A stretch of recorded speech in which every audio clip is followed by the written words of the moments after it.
The forest whispered with danger. Anna Walker crashed through the underbrush, each labored breath visible in the frigid night air. Behind her, the baying of hounds echoed through the pines, growing closer with each passing minute. The infant clutched to her chest, whimpered softly against her torn shawl, the only protection from the bitter Colorado winter. "Shh, Eli," she whispered, her voice breaking. "Just a little longer." She had been running for 2 days now, stealing moments of rest in abandoned barns and hollow logs. Her legs burned with exhaustion, her bare feet numb and bleeding. But she couldn't stop, not with Clayton Hayes and his men still hunting them. The ground suddenly disappeared beneath her. Anna tumbled down a snow-covered embankment, somehow managing to twist her body to protect the baby as she crashed through the thin ice of a creek below. The shock of the freezing water stole her breath. For a moment, she thought this would be their end, to die frozen in this nameless stream, far from anyone who might mourn them. With the last reserves of her strength, she clawed her way to the opposite bank. The howling wind seemed to cut straight through her soaked clothes, but somewhere in the swirling snow, she spotted a faint orange glow in the distance. A window. A cabin. Samuel Morgan woke with a start, sweat beading on his forehead, despite the cold that had settled into the cabin overnight. The embers in the fireplace cast long shadows across the rough-hewn walls, barely illuminating the small space he'd called home for the past 7 years. The nightmare had been the same as always, the screams of dying Union soldiers he couldn't save, their blood soaking through the field hospital tents, the accusations in their eyes as the life drained from them. "You're a doctor. You should have saved us." Samuel swung his legs over the side of his narrow bed and pressed the heels of his hands against his eyes. Sleep would not return tonight. It rarely did after the dreams. He moved to the window and scraped away a circle of frost with his thumbnail. Outside, the storm had intensified, snow whipping horizontally through the darkness. Yet something felt different about this night. A strange tension in the air, like the moments before lightning strikes. "Just the weather," he muttered to himself, though he couldn't shake the feeling that something was coming. Samuel stoked the dying fire and pulled on his heavy coat. Dawn was still hours away, but he knew where he needed to go. Where he always went when the nightmares were too much. The wind nearly knocked him back as he stepped outside. He trudged through knee-deep snow past the frozen well beyond the small barn, where his horse whinnied nervously. At the edge of the clearing, beneath a towering cottonwood tree, stripped bare by winter, stood a small wooden marker. Catherine Morgan, beloved daughter, 1870 to 1877. 7 years old, too young to die. Too young to understand why her father, the doctor who had saved countless strangers, couldn't save her. Samuel knelt in the snow and placed a dried wildflower, the last one he'd preserved from the summer, atop the grave. "I'm sorry, Kathy," he whispered as he did every time. "I'm so sorry." The wind howled in response, carrying away his words as it had countless times before. But tonight, it seemed to carry something else back to him, a distant sound that didn't belong to the forest or the storm. Samuel tilted his head, listening. There it was again, a human cry, faint but unmistakable. He stood scanning the darkness beyond his property. For 7 years, no one had ventured this far into the mountains. He had made sure of that, chosen this place specifically for its isolation. The nearest town was a full day's ride, and the few who knew of his existence, like Sarah Wheeler, who brought supplies once a month, respected his desire for solitude. The cry came again, closer this time. Samuel hesitated. Whatever trouble was approaching his door wasn't his concern. He'd left that life behind, the responsibility for others, the inevitable failure to save them. Then he heard it, a baby's wail cutting through the storm. His resolve cracked like the spring ice on the mountain streams. Samuel hurried back to the cabin, grabbed his rifle from above the door, and waited. The knock, when it finally came, was so faint he almost missed it beneath the roar of the wind. 3 soft taps like a wounded animal pawing at the door. Samuel raised his rifle and slowly lifted the latch. The woman practically fell inside a tangle of wet clothes and blue-tinged skin. Her dark hair hung in frozen strands around a face that might have once been beautiful before fear and exhaustion had carved themselves into her features. She was barefoot, her dress torn and soaked. But what caught Samuel's attention was the small bundle clutched tightly to her chest. A baby wrapped in what appeared to be a man's shirt, its tiny face alarmingly still.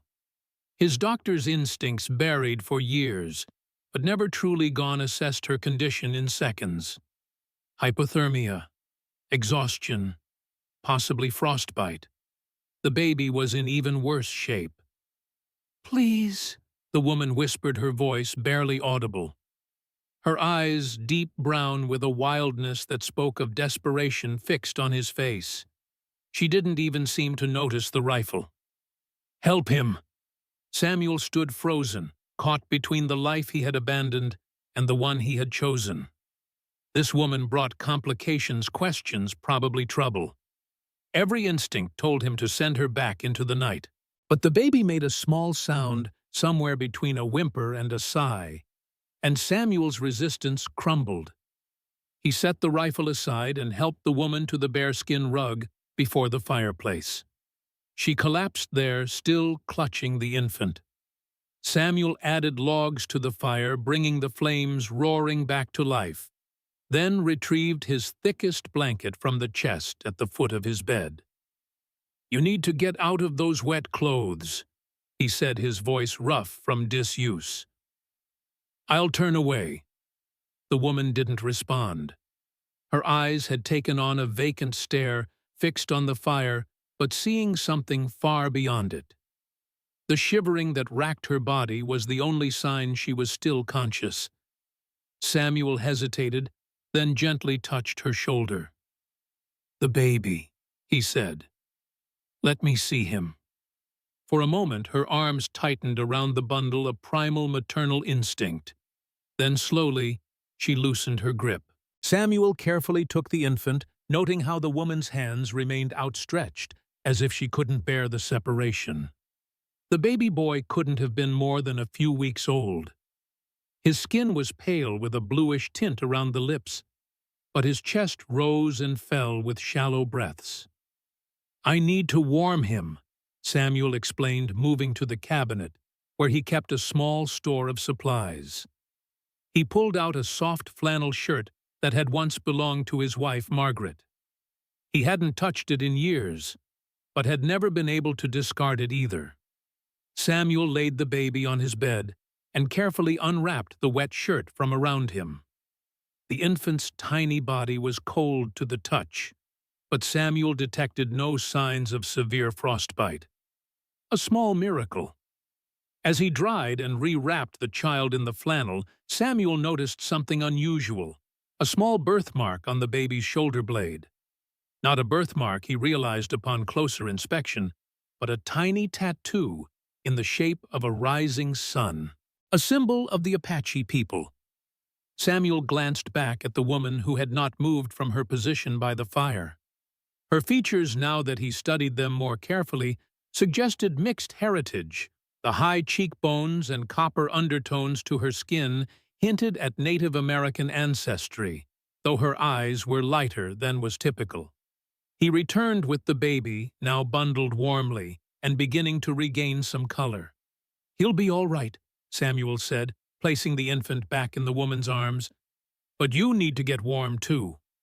He handed her the blanket and turned his back, busying himself with heating water on the cast-iron stove. Behind him, he heard the rustle of wet clothing being removed and the soft brush of the wool blanket. "What's your name?" he asked without turning around. Silence stretched between them, broken only by the crackling of the fire and the howling of the wind outside. Samuel thought she might not answer at all. "Anna," she finally said, her voice little more than a whisper. "His name is Eli."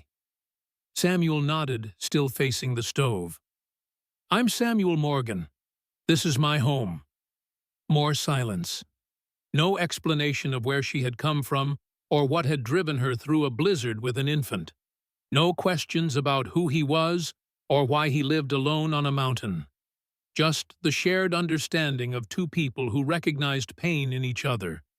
"You can stay until the storm passes," Samuel said, though part of him already knew it wouldn't be that simple. Nothing ever was. "Then you'll have to move on." He turned around. Anna had wrapped herself in the blanket and curled around Eli on the rug. Her eyes were closed, though whether in sleep or mere exhaustion, he couldn't tell. The firelight caught the gleam of something on her hand, a silver ring with intricate engravings that she unconsciously twisted with her thumb. Samuel sighed and settled into the rocking chair across from her, his rifle resting across his knees. He would not sleep tonight.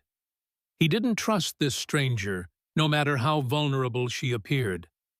But as the hours passed and the fire burned low, Samuel found himself watching, not with suspicion, but with an odd sense of recognition. He had seen that empty look before, in his own reflection in the still water of the lake on summer mornings. The look of someone who had lost everything that mattered. In his dreams, Catherine came to him as she always did, 7 years old, with her mother's auburn hair and his own gray eyes. But tonight, the dream shifted. They were not in their old home in St. Louis, nor in the mountain cabin where she had died. Instead, they stood in the snow outside beneath the cottonwood tree. "Someone's coming, Papa," Catherine said, pointing toward the forest. "Who?" Samuel asked, following her gaze. "Someone who needs you, like I needed you." Arnold felt the familiar stab of guilt. "I failed you, Kathy." Catherine shook her head, her small hand reaching for his. "Not this time, Papa. This time, you'll help them." Before he could respond, Catherine turned and ran toward the trees, her laughter floating back to him on the winter air. Samuel tried to follow, but his feet wouldn't move. "Kathy, wait!" he called. From the darkness of the forest, a woman emerged carrying a child. Catherine took her hand and led her toward Samuel. "See, Papa, I brought them to you." Samuel woke with a start, his neck stiff from sleeping in the chair. The fire had died down to embers, casting the cabin in a dull orange glow. For a moment, he was disoriented. Then the events of the night came rushing back. Anna and the baby. They were still there, huddled together on the rug. Anna's eyes were open, watching him warily. She had Eli clutched protectively to her chest, as though afraid Samuel might snatch him away.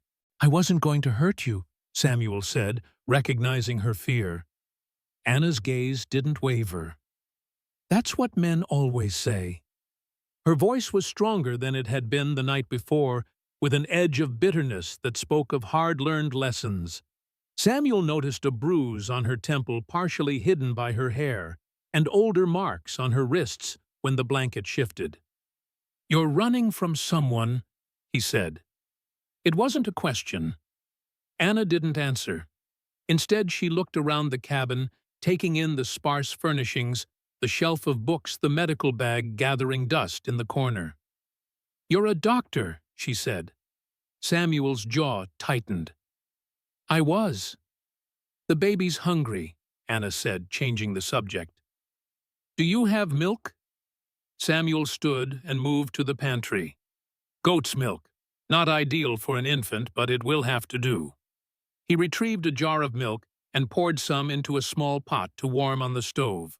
While the milk heated, he rummaged through a trunk and produced a bundle of women's clothing, simple dresses and undergarments that had belonged to Margaret.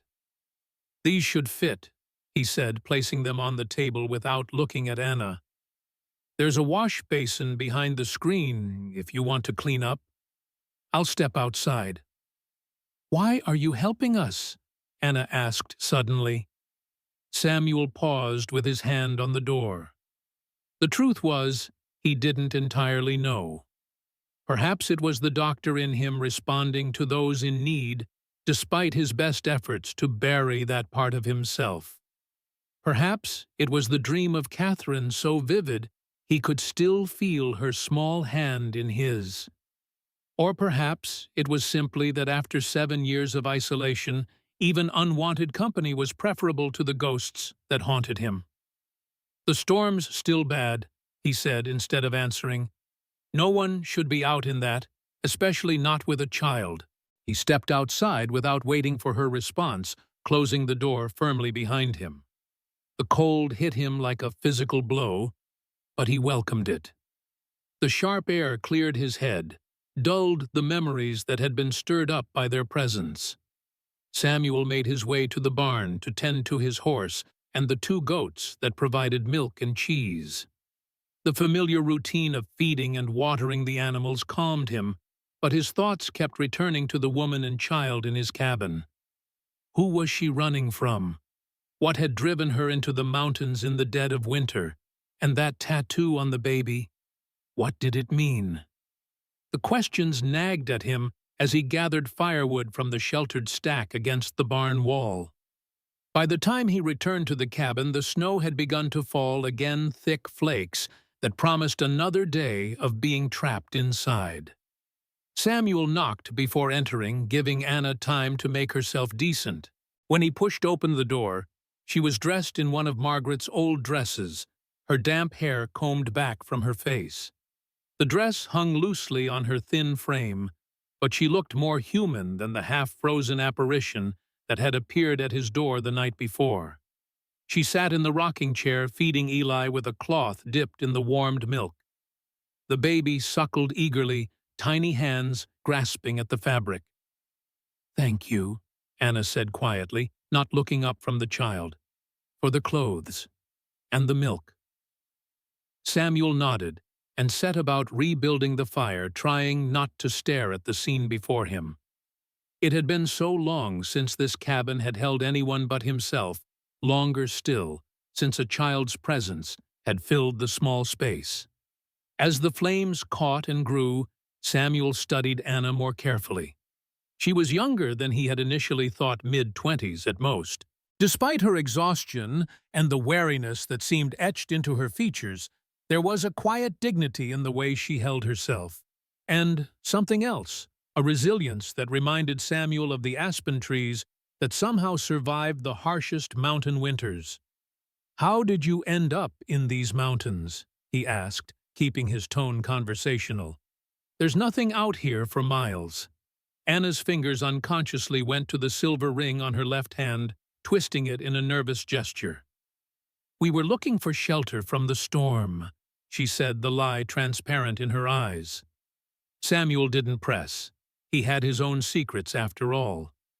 Who was he to demand truth from others? "You can stay until the weather clears," he said, repeating his offer from the night before. "But after that, you'll need to move on. The nearest town is Echo Springs, a day's ride east." Anna nodded, but said nothing. Samuel wondered if she even had a destination in mind, or if she had simply been running blindly away from whatever or whoever had left those marks on her wrists. "I'll need to go hunting today before the snow gets worse," Samuel said, changing the subject. "There's more milk for the baby and bread in the pantry if you're hungry." He busied himself preparing for the hunt, pulling on his heavy coat and checking his rifle. He was acutely aware of Anna watching him, her dark eyes following his movements with a mixture of gratitude and suspicion. "We'll be gone when you return," she said suddenly. Samuel paused. "In this weather, you wouldn't make it a mile." "We can't stay here," Anna insisted. "It's not safe. For any of us." There it was, an admission that she brought danger with her. Samuel should have felt vindicated in his initial reluctance to help. Instead, he found himself concerned. "What kind of trouble are you in?" he asked directly. Anna looked away, focusing on Eli, who had fallen asleep against her chest. "The kind that doesn't go away." Samuel recognized the tone, final, brooking no further discussion. He had used it himself often enough when the rare visitor asked too many questions about his past or his choice to live in isolation. "At least wait until the storm breaks," he said, slinging his rifle over his shoulder. "After that, I won't stop you from leaving. But it would be suicide to go out there now, especially with the baby." Anna didn't respond, but he could see the calculation in her eyes, weighing the danger of staying against the near certainty of freezing to death if they left. "I'll be back before dark," Samuel said, heading for the door. He paused, hand on the latch. "My medical bag is in the corner if you need it for the baby. There's laudanum in the blue bottle if he's in pain, but only a drop, no more." With that, Samuel stepped out into the swirling snow, leaving Anna alone in his home. It was a risk he knew. She might steal his few valuables and be gone when he returned.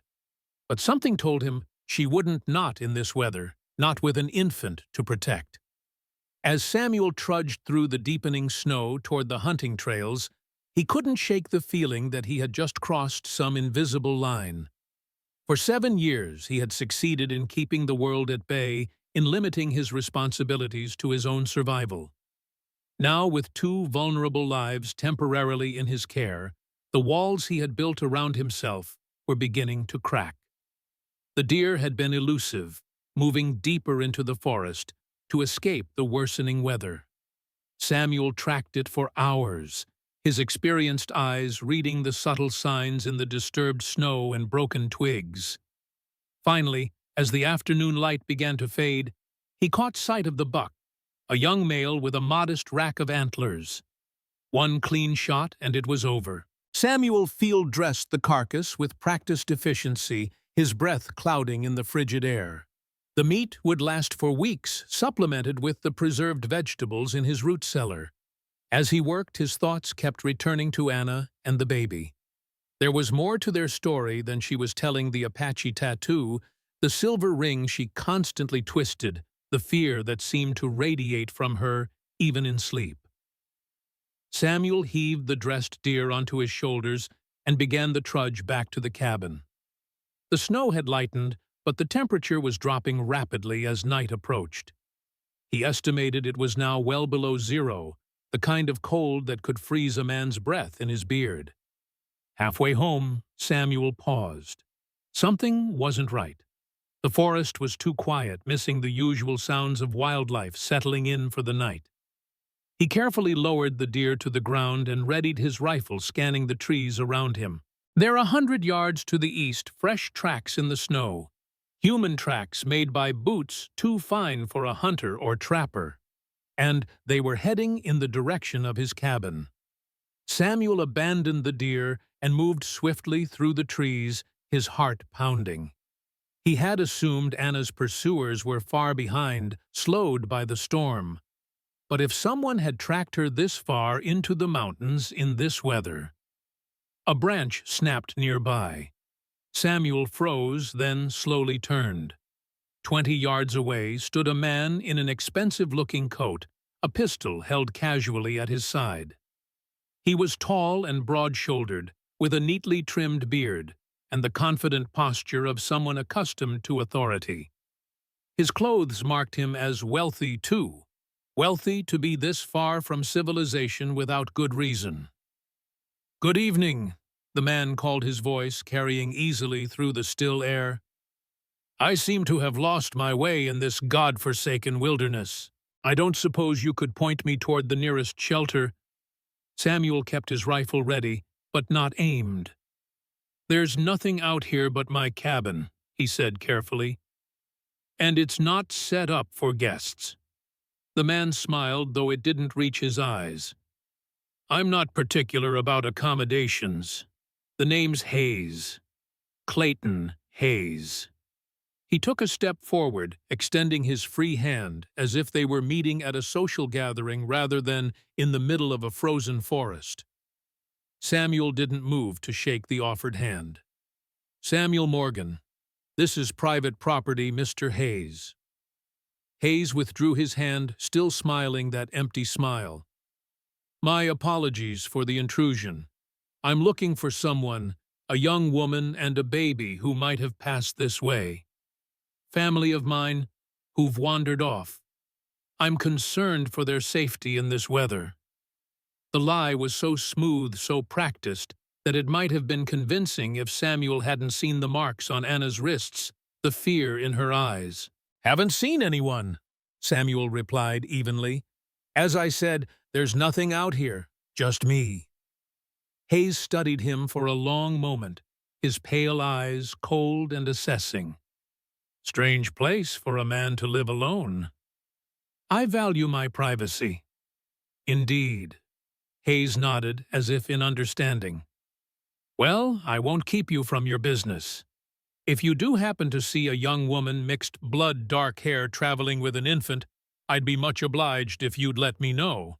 I'll be staying in Echo Springs for the next few days. If I see anyone, I'll be sure to direct them to safety, Samuel said, deliberately ambiguous. Hayes's smile tightened. Very good. He tipped his hat in a mockery of politeness. I'll leave you to your hunting then, Mr. Morgan. The man turned and walked away, disappearing among the trees. Samuel waited until he was certain Hayes was gone before continuing toward home, moving quickly now and taking a circuitous route to avoid being followed. When the cabin finally came into view, Samuel approached cautiously, scanning the surrounding area for any sign of Hayes or others. Finding none, he entered quickly, rifle still in hand. Anna stood by the fireplace, a kitchen knife clutched in her white-knuckled grip. Her eyes widened at the sight of him, then darted to the door behind him, as if expecting someone else to follow. "Did you see him?" she asked, her voice tight with fear. Samuel nodded, setting his rifle aside and moving to secure the door. "Clayton Hayes. He's looking for you." Anna's face drained of color. She sank into the rocking chair, the knife still gripped in her hand. "He found us, already." "He didn't see you," Samuel assured her, checking that the shutters were securely fastened. "I told him I lived alone." "He won't believe you," Anna said, her gaze distant. "He'll come back. He always finds a way." Samuel had questions, dozens of them, but Anna's terror was so palpable that he couldn't bring himself to press her. Instead, he stoked the fire and put water on to boil for coffee. "We're safe for tonight," he said with more confidence than he felt. "The storm's getting worse. Even Hayes won't be fool enough to try these mountains in the dark."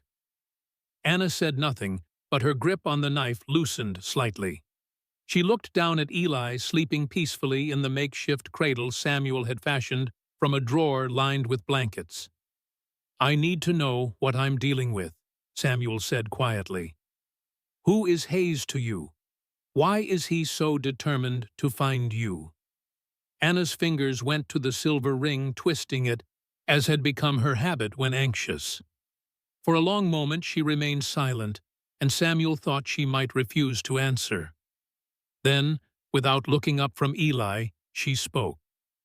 "He owns me." The words were flat, devoid of emotion. "Or he thinks he does. He bought me from a trader in Denver 3 months ago." Samuel's stomach twisted with disgust. Slavery had been officially abolished for over a decade, but he knew such practices continued in the shadows, particularly with women of mixed or Native American heritage. "And the baby?" he asked, though he suspected he already knew the answer. "Not his," Anna said, a flash of defiance in her eyes. "Eli was Thomas's son." Thomas standing bare. A ghost of a smile touched Anna's lips. He worked at Hayes's estate. He was a scout who had served with the army during the war. Hayes kept him around to guide hunting trips. Her expression darkened. Thomas saw how Hayes treated me. He helped me escape, planned to take me to his people's land where Hayes couldn't follow. But we didn't make it far. Hayes and his men caught up to us at the edge of the foothills. Anna's voice cracked. They shot Thomas in the back. Said he was stealing livestock, stealing me. I ran while they were occupied with him. I've been running ever since staying ahead of them, but she trailed off, gesturing helplessly at the storm outside. The weather slowed us down. Samuel absorbed her story in silence, anger building within him at Hayes and the system that allowed such cruelty to continue unchecked. He had seen similar injustices during the war, the exploitation of those deemed lesser by virtue of their birth or the color of their skin. "The ring," he said, nodding toward her hand. "It seems important to you." Anna looked down at the silver band as if surprised to find it there. "It was Thomas's. A family heirloom," he said. "I took it from his body before I ran." Her voice dropped to a whisper. "It's all Eli has left of his father." Samuel nodded, understanding the sentiment all too well. He had kept Margaret's belongings, Catherine's toys, unable to part with these tangible connections to his lost family. He moved to the window and peered through a crack in the shutters. The snow was falling so heavily now that he could barely see the barn. The temperature would continue to drop overnight, making travel nearly impossible. "You're safe here for now," he said, turning back to Anna. "Hayes won't risk the mountains in this storm, and even if he did, he wouldn't find the cabin easily." "You don't know him," Anna said, her eyes haunted. "What he wants, he takes. And he wants Eli." Samuel frowned. "The baby." "Why?" Anna's hand moved protectively to the cradle. "Hayes has no children of his own, no heir. When he discovered I was pregnant, he convinced himself the child was his, even though—" She swallowed hard. "Even though he never touched me that way." The implications of her words hung in the air between them. Hayes wanted an heir, a son, and had decided that Eli would fill that role regardless of the child's true parentage. "When Eli was born and it was clear he had Thomas's features, I thought Hayes would lose interest." Anna continued. "Instead, he became obsessed with the idea of raising him as his own, erasing any trace of his Apache heritage." Her voice hardened. "I would rather die than let that happen." Samuel believed her. The fierce protectiveness in her eyes reminded him of a she-wolf defending her cubs, but determination alone wouldn't be enough against a man like Hayes, with his resources and apparent lack of moral constraints. "We'll think of something," Samuel said, surprised at his own words. When had this become his problem to solve? "For now, you both need rest. Take the bed. I'll keep watch." Anna hesitated, then nodded. She carefully lifted Eli from the cradle and carried him to the narrow bed in the corner. Samuel turned away to give her privacy as she settled in, his gaze falling on the dusty medical bag in the corner. Once a healer, now a hermit. Once a family man, now alone by choice. The irony wasn't lost on him that his attempt to escape human connections had led to this moment, a woman and child seeking refuge in his self-imposed exile. As the storm raged outside and the fire burned low, Samuel took up his position in the rocking chair, rifle across his knees, and prepared for another sleepless night. But this time the wakefulness wasn't driven by his own ghosts, but by the very real threat beyond the cabin walls. And somewhere deep inside, a part of Samuel that had been dormant for 7 years began to stir. The part that had once taken an oath to do no harm, and its corollary, which he had tried so hard to forget, to help those in need. Dawn broke over the mountains, painting the snow-covered landscape in shades of pink and gold. The storm had passed during the night, leaving behind a pristine blanket of white that sparkled in the early morning light. Samuel stood at the window watching the forest for any sign of movement. He had dozed intermittently in the chair, jerking awake at every creak of the cabin's timbers or whistle of wind through the cracks in the logs. Behind him, Anna slept fitfully, one arm curled protectively around Eli. The baby had woken twice during the night, his cries quickly soothed by his mother's whispered words in a language Samuel didn't recognize: Apache, he presumed, or perhaps a mix of that and English. There had been no sign of Hayes or his men, but Samuel knew better than to assume they had given up. A man willing to track a woman and infant through a blizzard was not easily deterred. Samuel moved quietly about the cabin, stoking the fire and preparing a simple breakfast of cornmeal mush. The familiar routine was oddly comforting after the tension of the previous day. Anna stirred at the smell of food cooking, her eyes opening immediately alert, scanning the room for threats before settling on Samuel. "Good morning," he said, keeping his voice low to avoid waking the baby. The storm's passed. Anna sat up, running a hand through her tangled hair. "Has he come back?" "No sign of anyone," Samuel replied. "But that doesn't mean they're not out there." Anna nodded, her expression grim. She carefully extracted herself from beside Eli and moved to join Samuel by the fire. "You should eat," he said, handing her a bowl of the cornmeal mush. "Keep up your strength." Anna accepted the food with a murmured thanks, though she seemed more focused on the window than on eating. "What will you do?" Samuel asked after a while. "Where will you go from here?" Anna's fingers found the silver ring, twisting it absently. "West, maybe. Into the mountains. Thomas said his people had a place there, hidden from settlers. A sacred valley." Samuel frowned. "The Apache territories are hundreds of miles south of here, and the army patrols most of the passes now after the uprisings last year." "I have to try," Anna said, a stubborn set to her jaw. "For Eli's sake. He deserves to know his father's people, his heritage." Samuel couldn't argue with her determination, though the practical part of him, the part that had survived 7 harsh Colorado winters, knew the odds were stacked against her.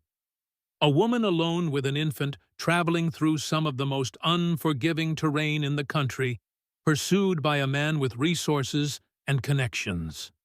It was a journey that would challenge even the most experienced mountain man. Before he could respond, Eli began to stir, his small face scrunching up in preparation for a cry.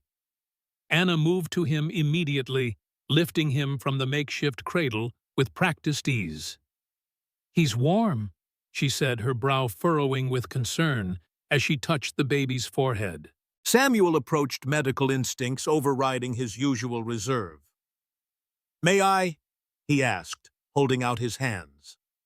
After a moment's hesitation, Anna surrendered the baby to his examination.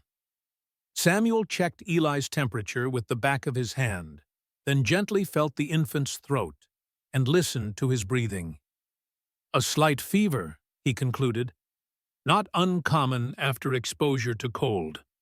Let's keep him warm and make sure he gets plenty of fluids." He returned Eli to Anna's arms, then moved to his medical bag, which had lain unused in the corner since Catherine's death. The leather was cracked and stiff as he opened it, releasing the faint smell of medicinal herbs and alcohol. Samuel rummaged through the contents, finding a small bottle of willow bark extract. "This will help with the fever," he said, measuring out a tiny dose. "Just a drop on his tongue every 4 hours." Na administered the medicine with the caution of a mother who had learned to be wary of strangers' help, but her trust in Samuel's medical knowledge was evident in her careful following of his instructions. "You were a good doctor," she observed as Eli settled back into a peaceful sleep.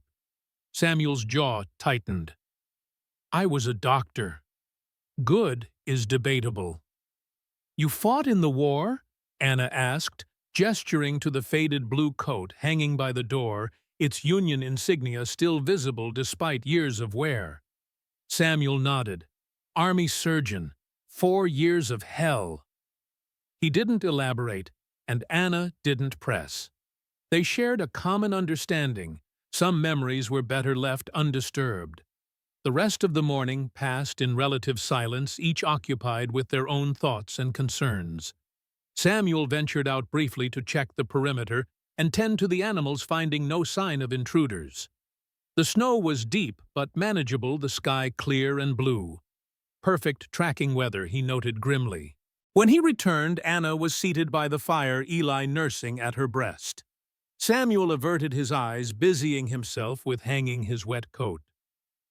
"There's an old crib in the loft," he said, keeping his back turned to give her privacy. "It was my daughter's. You're welcome to use it for the baby." Anna's silence made him turn.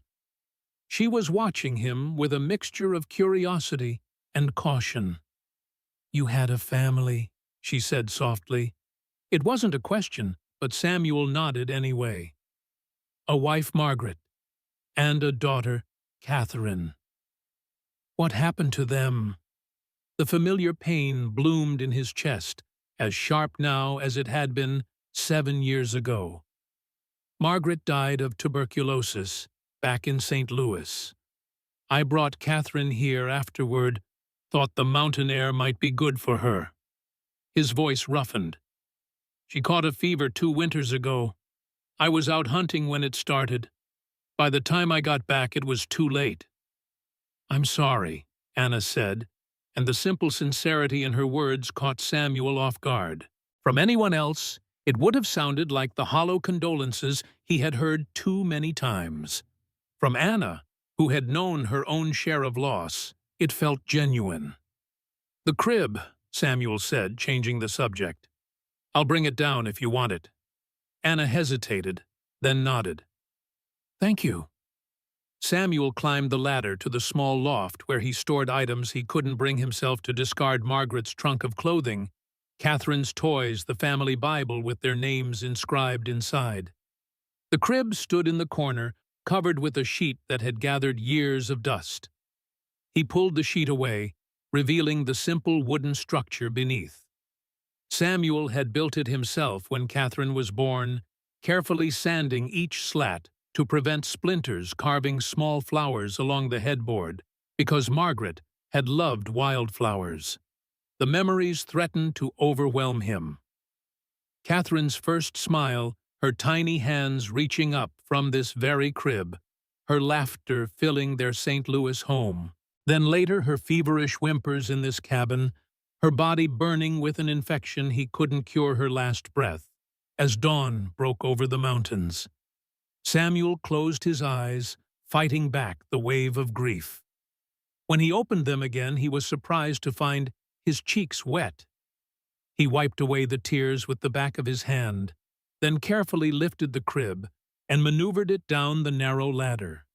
Anna watched in silence as he set it up near the fire where it would be warm. "It's beautiful," she said when he finished. "Did you make it?" Samuel nodded, running his hand along the smooth headboard. "A lifetime ago." Anna gently laid Eli in the crib, tucking the blankets around him.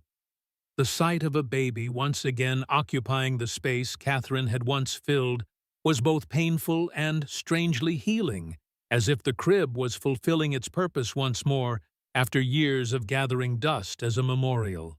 "I should retrieve the deer I shot yesterday," Samuel said, needing some distance from the emotions the crib had stirred up. "We'll need the meat." Anna looked up sharply. "You're going out again." "Not far," Samuel assured her. "I had to leave the carcass when I encountered Hayes. It should still be there unless the wolves found it first." Anna's eyes darted to the window, fear evident in her face. "What if he comes back while you're gone?" Samuel considered this. Hayes might have continued on to Echo Springs, as he'd claimed, but he doubted the man would give up so easily.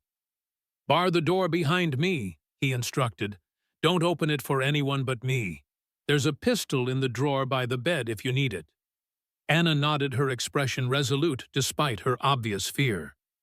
Samuel gathered his rifle and coat, pausing at the door. "I won't be long," he promised. The air outside was crisp and cold, the snow crunching beneath his boots. Samuel made his way through the trees, following his tracks from the day before. The forest was quiet, peaceful in the aftermath of the storm. Birds called from the bare branches above, and once a rabbit darted across his path. Samuel found the deer where he had left it, partially covered by fresh snow, but otherwise untouched. The cold had preserved the meat perfectly. He heaved the carcass onto his shoulders and began the trek back to the cabin. As he walked, Samuel found his thoughts returning to Anna and Eli. Their presence had disrupted the careful isolation he had built for himself, bringing complications and dangers he had thought he'd left behind. Yet there was also something undeniably human about having them there, a connection to the world he had abandoned after Catherine's death. For 7 years he had existed rather than lived, going through the motions of survival, without purpose beyond the next day. Anna's arrival had changed that, forcing him to engage, to make decisions that affected more than just himself. Samuel was so lost in these thoughts that he almost missed the signs: a broken branch, a disturbed patch of snow footprints that didn't belong to him. He froze, instantly alert, scanning the forest around him. There, just visible through the trees, a flash of movement, too deliberate to be wildlife. Samuel quietly lowered the deer carcass to the ground and raised his rifle, stepping behind a large pine for cover. "I know you're there," he called out. "Show yourself." For a long moment, nothing moved. Then slowly, a figure emerged from behind a nearby tree, a woman bundled against the cold, a woolen scarf wrapped around her gray hair. Samuel lowered his rifle in surprise. "Sarah?" Sarah Wheeler smiled grimly, her weathered face a map of concern. "Samuel Morgan, still as hospitable as ever I see." Amioto slung the rifle over his shoulder, embarrassment replacing caution. Sarah Wheeler was his only regular visitor, bringing supplies from Echo Springs once a month, in exchange for the furs and carvings he traded. "You're early," he said. "Wasn't expecting you for another week." Sarah approached, her sharp eyes taking in the deer carcass and the signs of his hasty retreat the day before. "Thought I'd better check on you with the storm," she said. "Then I heard some interesting news in town. Strangers asking about these mountains, about who might live up here." She fixed him with a knowing look. "Seemed like something you should know about." Samuel's unease returned. "Hayes." Sarah raised an eyebrow. "You've met him, then?" "Can't say I'm surprised. Man like that stands out in Echo Springs. Him and his fancy clothes, throwing money around, asking questions about a woman and baby." She studied Samuel's face. "I take it they found their way to you." Samuel hesitated. Sarah was trustworthy, one of the few people he had maintained any connection with after retreating to the mountains. But the fewer people who knew about Anna and Eli, the safer they would be. Sarah waved away his silence. "No need to confirm. Written all over your face, Samuel. Always was a terrible liar." She stepped closer, lowering her voice. "That man's dangerous. Heard rumors about him in town. Land speculator, they say, but there's more to it. Bad business with the tribes down south." "He claims the woman is his family," Samuel said, watching Sarah's reaction. She snorted. "And I'm Queen Victoria. No, that man's hunting plain and simple. And not for deer." She nodded toward the carcass at Samuel's feet. "You'd best be careful. He's got men with him. Professional types." Samuel absorbed this information grimly. "Thanks for the warning." "That's not all," Sarah said, glancing around as if afraid of being overheard.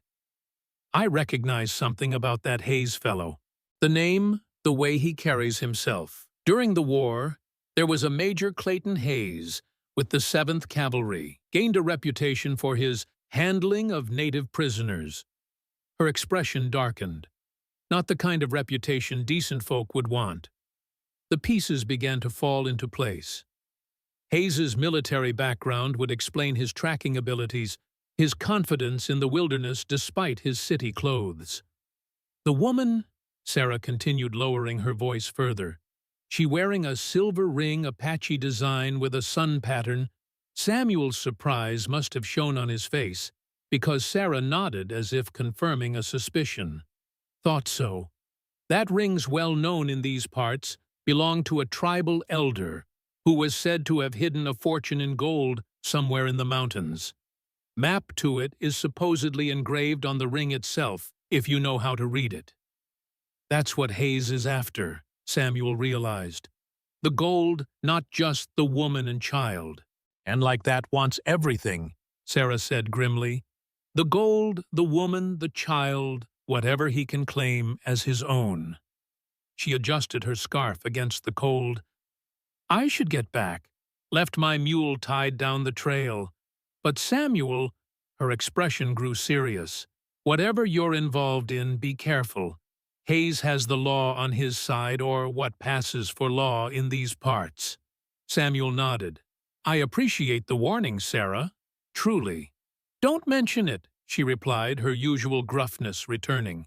Just didn't want to have to break in a new trading partner if you got yourself killed. She glanced at the deer. Need help with that? Samuel shook his head. I've got it. Sarah turned to go, then paused. One more thing. Hayes was asking about a doctor in these parts, someone who might have treated a woman or child recently. Seemed mighty interested when I mentioned you used to be an army surgeon. A chill that had nothing to do with the winter air ran through Samuel. What did you tell him?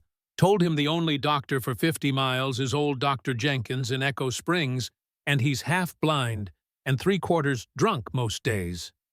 Sarah's eyes twinkled with mischief despite the gravity of the situation. Didn't mention a word about the hermit up the mountain. Far as most folks know, you're just a trapper. Samuel released a breath he hadn't realized he was holding. Thank you, Sarah. She waved away his gratitude. You saved my Henry's leg after that logging accident. Consider it partial repayment. Her expression softened slightly. Take care of them, Samuel, and yourself. With that, she disappeared back into the trees, leaving Samuel alone with his thoughts and a growing sense of unease. He quickly gathered the deer carcass and began the journey home, moving faster, now spurred by the knowledge that Hayes might be closer and more dangerous than he had anticipated. The silver ring. The map to a hidden treasure. It explained Hayes's determination, his willingness to track Anna through a blizzard. What had seemed like a personal vendetta was also a treasure hunt, one with high stakes for everyone involved. When the cabin came into view, Samuel felt an unexpected surge of relief. Smoke curled from the chimney, and through the window he could see Anna moving about inside Eli, secured to her chest with a length of cloth.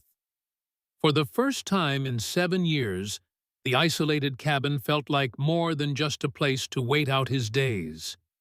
It felt, however, temporarily like a home. But as Samuel approached, he noticed something that stopped him. Cold, fresh tracks in the snow leading from the trees to the cabin door and back again. Tracks that didn't belong to him or Anna. Someone had been here while he was gone. Someone had been watching them. The hunt had begun. Samuel approached the cabin with caution rifle ready. The tracks circled the entire structure. Someone had examined every window, every possible entrance. But the door remained barred from inside. He knocked 3 times. Anna, it's Samuel. The door opened just enough for him to see Anna's face, her eyes wide with fear, pistol in hand. Someone was here, she whispered. Samuel nodded. I saw. Did they try to get in? No, just watched. Anna stepped back to let him enter quickly, securing the door. I heard footsteps on the porch, saw a shadow pass by the window. Samuel set down the deer carcass and checked the shutters for tampering. Hayes is playing games, letting us know he's found us. Eli whimpered from the crib. Anna moved to him immediately, lifting him into her arms. We need to leave, she said, her voice steadier than Samuel expected. Now, before he comes back with more men. Samuel shook his head. That's what he wants, to flush you out into the open. The cabin is defensible. We have supplies, shelter. He gestured to the deer. Food for weeks, if necessary. And what happens when he brings more men? When they surround us, we can't fight them all. She was right. Their position was precarious at best. I met a friend on the trail, he said. Sarah Wheeler from Echo Springs. She knows Hayes is looking for you, but she also told me something interesting about that ring. Anna's hand instinctively went to the silver band. It's a map, Samuel continued, to a gold deposit in Apache territory. That's why Hayes wants it so badly, not just you and Eli, but the fortune it leads to. Anna looked down at the ring. Thomas never said. He told me it was a family heirloom, something from his grandfather, who was a tribal elder. Her brow furrowed, but he was protective of it. Did Hayes know about the ring when you were at his estate? Yes, Anna admitted. Thomas wore it openly. Hayes asked about it once, seemed fascinated by the markings. That's when Hayes started treating Thomas differently, inviting him to dine with the household instead of with the other workers, asking him about his people, their sacred sites. Samuel nodded, the pieces falling into place. He was mining Thomas for information. When that failed, he bought me, Anna finished, her voice hollow, used me as leverage. The calculated cruelty made Samuel's blood boil. We need a plan, he said, securing the shutters. Hayes will come again, maybe tonight, maybe tomorrow. Anna watched him work, soothing Eli. Even if we drive him off, he'll keep coming. He has resources, men. Time. Samuel couldn't argue with her assessment. For 7 years, the isolation of his cabin had been a comfort. Now it was a liability. What if we gave him what he wants? Anna suggested suddenly. The ring. Would he believe it if we just handed it over? Anna shook her head. Not just the ring. We tell him I'll lead him to the gold. Buy us time to plan a real escape. It's too risky, Samuel said. Hayes isn't stupid. He'd never let you go even if you did lead him to the gold. Then what do you suggest? Anna asked, frustration edging her voice. Wait here until he brings enough men to overpower us. Run blindly into the mountains. Samuel had no immediate answer. Both options seemed equally futile. First things first, he said finally. We prepare for tonight. If Hayes was watching the cabin, he might come back after dark.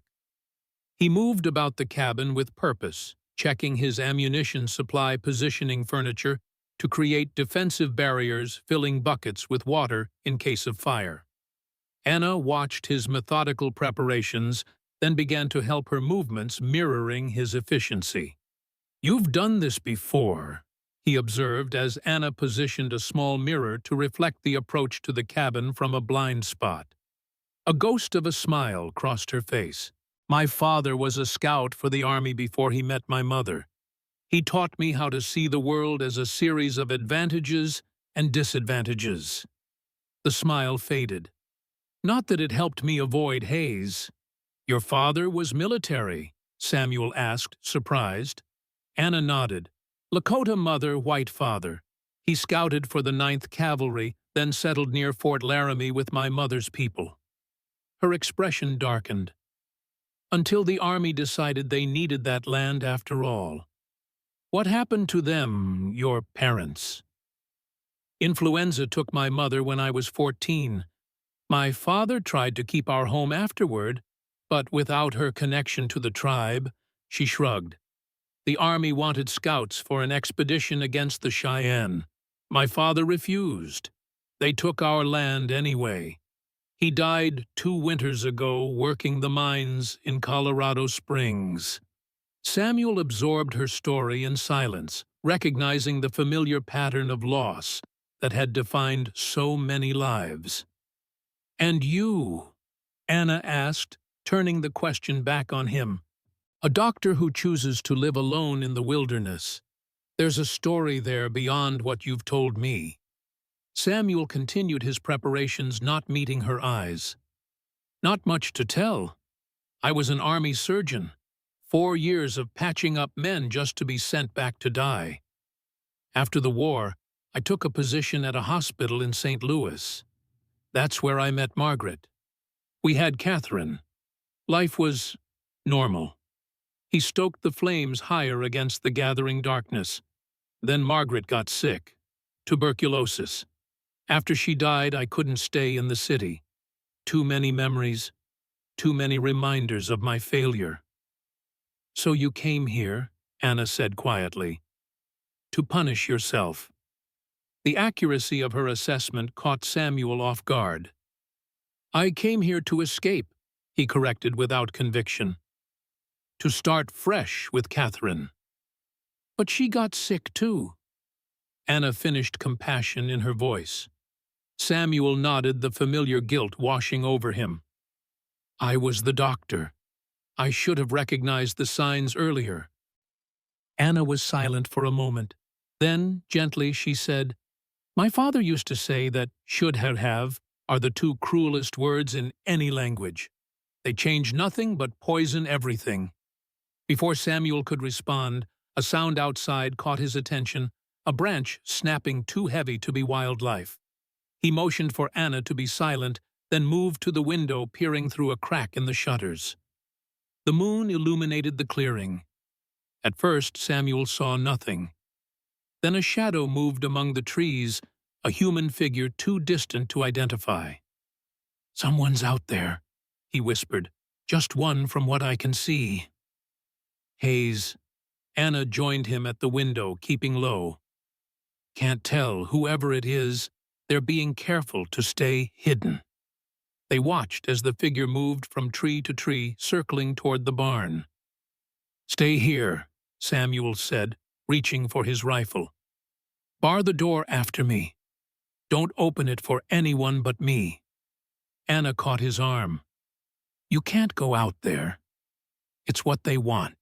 "Well, if it's Hayes alone, this might be our best chance," Samuel argued. "Better to confront him now than wait for reinforcements." Anna's grip tightened. "And if it's not Hayes, if it's a trap—" Samuel hesitated. She had a point, but the thought of spending hours wondering who was out there, whether they were planning an attack, was too much. "I'll be careful," he promised. "Just going to check the barn. If it is Hayes, I'll deal with him." Anna released his arm reluctantly. "Be careful." Samuel slipped out the door, rifle ready. The cold hit him immediately as he crouched low, using the woodpile for cover while scanning the area. The figure had disappeared, but fresh tracks led toward the barn. Samuel followed, moving silently across the open ground. The barn door stood ajar. He pushed it open wider with his rifle barrel, then slipped inside. The interior was dark, lit only by moonlight through cracks in the walls. The horse shifted nervously in its stall. One of the goats bleated softly. "I know you're in here," Samuel called, rifle raised. "Show yourself." Silence. Then, from the shadows, "You've gotten rusty, Doc.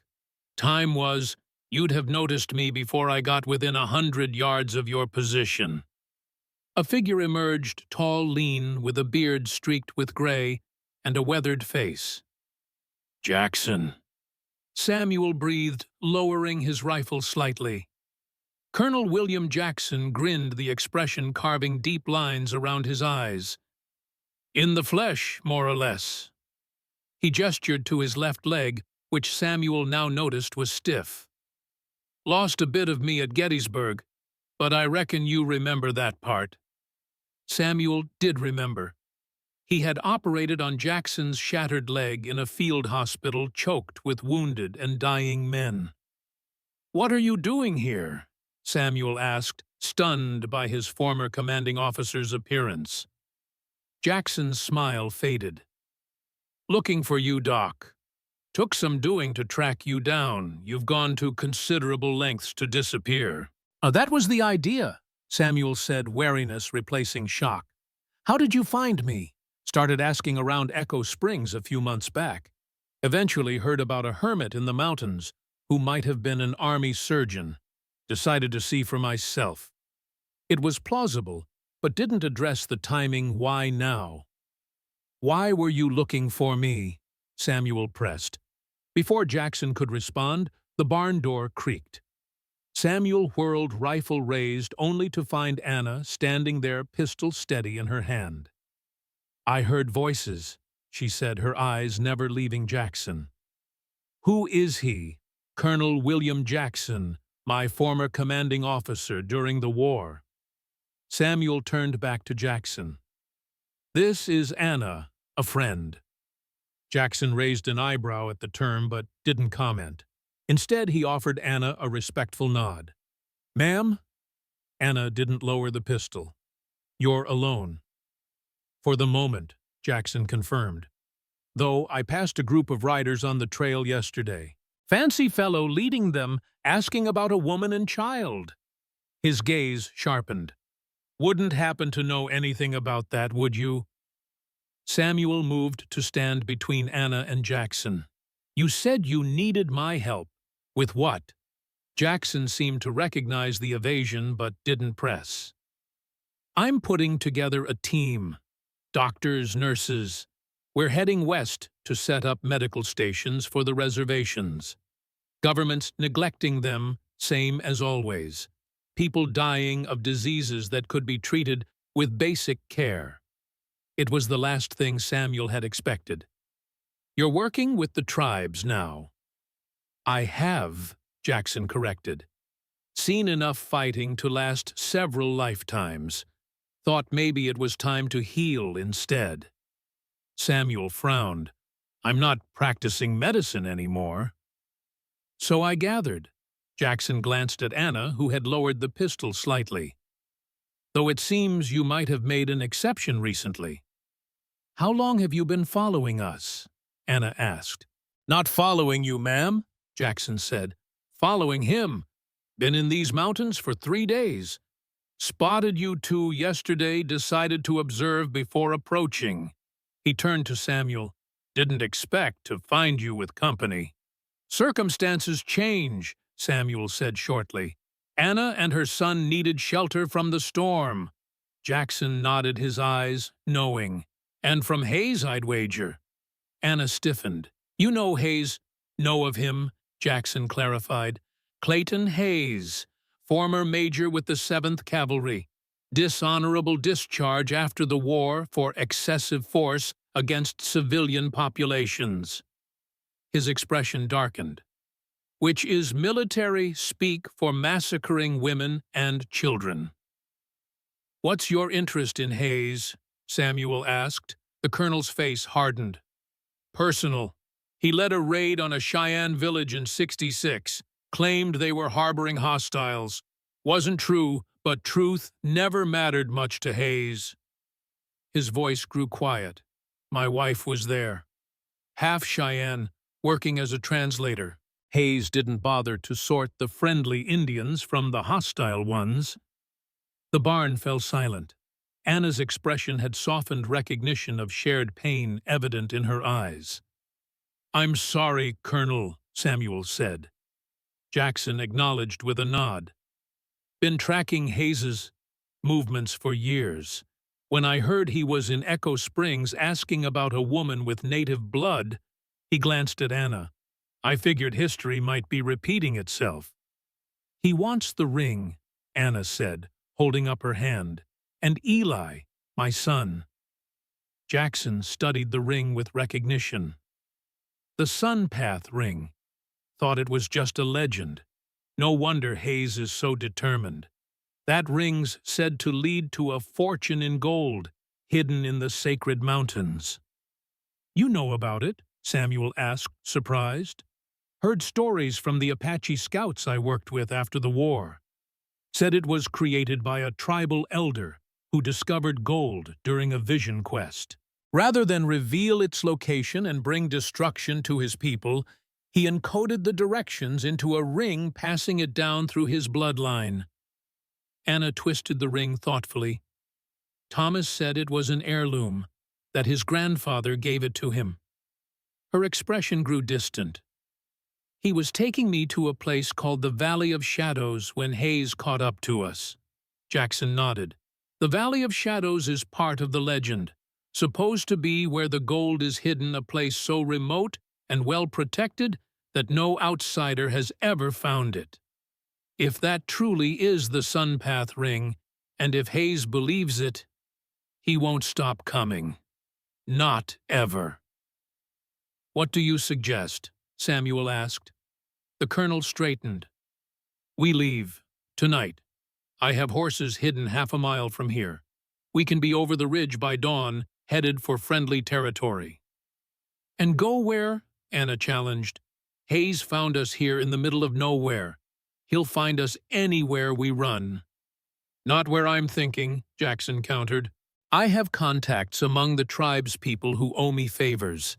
They can help get you and the boy to safety, maybe all the way to Canada if necessary." "Why now?" Samuel asked. "You said you've been tracking Hayes for years. Why appear now offering help to strangers?" Jackson's expression grew solemn. "Because Hayes isn't just after the ring and the boy. He's building something, a private army of mercenaries, former soldiers with no scruples about who they kill. He's been recruiting in every town from Denver to the territories." He locked eyes with Samuel. "I believe he plans to use the gold to finance a war against the remaining free tribes." The stakes suddenly expanded far beyond Anna and Eli's safety. "We need to warn Thomas's people," Anna said urgently. "If Hayes finds the Valley of Shadows, that's part of my plan," Jackson assured her. "But first we need to get you and the boy to safety. Once that's done, we can focus on stopping Hayes." Samuel glanced at Anna, trying to gauge her reaction.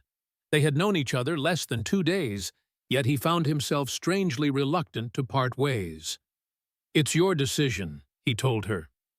"If you trust Jackson, we can leave tonight." Anna studied the colonel, her expression guarded. "How do I know you're not working with Hayes? That this isn't a trap?" "You don't," Jackson acknowledged. "But consider this. If I meant you harm, I could have taken you both while you slept last night. Or right now." He spread his hands. "I'm offering help because it serves my purpose as much as yours. Hayes needs to be stopped, and that ring might be the key." Anna looked to Samuel, a silent question in her eyes. He nodded slightly, trusting her judgment. "What about Samuel?" she asked Jackson. "Will your people offer him sanctuary too?" The question surprised both men. Jackson recovered first. "Doc's always welcome where I'm going. His skills would be invaluable to the tribes." He glanced at Samuel. "Could be a chance to practice medicine again, to make a difference." The offer stirred something long dormant in Samuel, a sense of purpose he had abandoned after Catherine's death. But the fear remained, the fear of failing again. "I'll help you get Anna and Eli to safety," he said carefully. "After that, we'll see." "Fair enough," Jackson conceded. "We should move quickly. Hayes and his men can't be far behind me." As if in answer to his words, the distant sound of horses reached them, multiple riders approaching along the trail from the east. "Too late," Samuel muttered, moving to the barn door to peer outside. Hayes and his men. Must be at least 4 riders. Jackson was beside him instantly. 5. 2 in front, 3 behind. Still at the edge of the tree line, but moving fast. Anna clutched her pistol tighter. What do we do? Back to the cabin, Samuel decided. It's more defensible than the barn. Jackson nodded. I'll create a diversion. Draw some of them away while you two get inside. No, Samuel said firmly. We stay together. Better odds that way. The colonel looked as though he might argue, then gave a curt nod. Your house, your rules, Doc. Lead the way. Samuel turned to Anna. Stay between us. If there's shooting, get down low and run for the cabin. Don't stop for anything. Anna's eyes flashed with determination as she checked her pistol. I can handle myself. They slipped out of the barn, keeping to the shadows. The snow crunched beneath their feet, unavoidably loud in the still night air. They had made it halfway to the cabin when a shout went up from the approaching riders. There by the barn. The thunder of hooves accelerated. Samuel saw 5 mounted figures emerging from the trees, Hayes in the lead, on a large black stallion. Run! Samuel urged, keeping himself between Anna and the approaching threat. They sprinted to the cabin. Samuel let Anna through first, then Jackson slamming and barring the door just as the riders reached the clearing. Inside the cabin was warm and dimly lit by the dying fire. Eli slept peacefully in the crib, unaware of the danger. Positions, Samuel ordered, moving to one of the windows. Anna, check on Eli, then take the back window. Jackson, you take the east. They moved with practiced efficiency. Samuel found himself drawing on long-dormant tactical skills from his military days. Outside, Hayes and his men had stopped about 50 yards from the cabin. 4 dismounted, while Hayes remained on his horse. Samuel Morgan, Hayes called, his voice carrying easily. I know you're in there, and I know who you're harboring. Samuel remained silent, watching through a crack in the shutters as Hayes's men spread out around the cabin. No need for unpleasantness, Hayes continued when no response came. I'm simply here to reclaim what's mine. The woman, the child, and a certain piece of jewelry I believe they're carrying. Jackson spat on the floor. Arrogant bastard. Always was. What do you want me to do? Anna asked Samuel softly. He considered their options. They were outnumbered, but had the advantage of a defensive position. We need to negotiate, Samuel decided. Buy time while we figure out a better plan. Negotiate with Hayes, Jackson scoffed. Might as well bargain with a rattlesnake. Not to surrender, Samuel clarified, but to establish terms, learn what he's really after. He glanced at Anna. The ring, the gold, or you and Eli, which matters most to him? Anna nodded, understanding. He wants it all, but the gold most of all, I think. Samuel moved to the door but remained to the side. Hayes, he called out, let's talk like civilized men. Civilized, is it, coming from a man who's stolen my property that's rich? Anna and the child aren't property, Samuel replied evenly. And they're under my protection now. Protection? Hayes's voice turned mocking. From a washed-up army doctor who couldn't even save his own daughter. What kind of protection do you think you can offer? The words hit Samuel like a physical blow. How did Hayes know about Catherine Jackson? Read his expression. He's been researching you. Probably had someone in Echo Springs gathering information. It's what I would have done. Hayes had been preparing for this confrontation, learning Samuel's weaknesses. What do you want, Hayes? Samuel called. Really want? I want what's mine. The woman, the child, and the Sunpath ring. Return them, and you can go back to your hermit's existence undisturbed. And if I refuse, then things get messy. I have 5 men with me now. By morning, I'll have 15. How long do you think you can hold out?" Samuel looked at Anna, at the fierce protectiveness with which she held Eli, and at the silver ring that gleamed on her finger. "The ring!" Samuel called back. "That's what you really want, isn't it? The gold it leads to." Hayes's silence was telling. "What if we made a deal? The ring in exchange for Anna and Eli's freedom. You get your treasure, they get to walk away." "Samuel, no," Anna whispered urgently. "The ring belongs to Thomas's people. If Hayes finds the Valley of Shadows—" "I'm stalling," Samuel assured her quietly. "Buying us time." Hayes seemed to be considering the offer. "An interesting proposition, but I have a counter-offer. Dr. Morgan, why don't you come out so we can discuss this face-to-face, as a gesture of good faith?" Jackson gripped Samuel's arm. "It's a trap. He'll shoot you the moment you step outside." Samuel knew this, but he also needed more information about Hayes's forces and position. "I'll be careful," he said, reaching for his coat. "Keep watch. If anything happens, get Anna and Eli out through the back." "This is madness," Jackson hissed. "At least let me go instead." "Hayes wants to talk to me," Samuel insisted. "And I need to see how many men he really has, where they're positioned." Before either Jackson or Anna could argue further, Samuel unbarred the door and called out, "I'm coming out, Hayes! No weapons, just talk." He stepped onto the porch, hands raised to show he carried no rifle. The pistol remained hidden under his coat. Hayes sat on his horse in the center of the clearing, moonlight glinting off his silver-trimmed saddle. His men had taken positions around the cabin rifles ready, but not aimed directly at Samuel yet. "Dr. Morgan." Hayes greeted him with false warmth. "Thank you for being reasonable." He dismounted. "Shall we talk over here, away from trigger-happy associates on both sides?"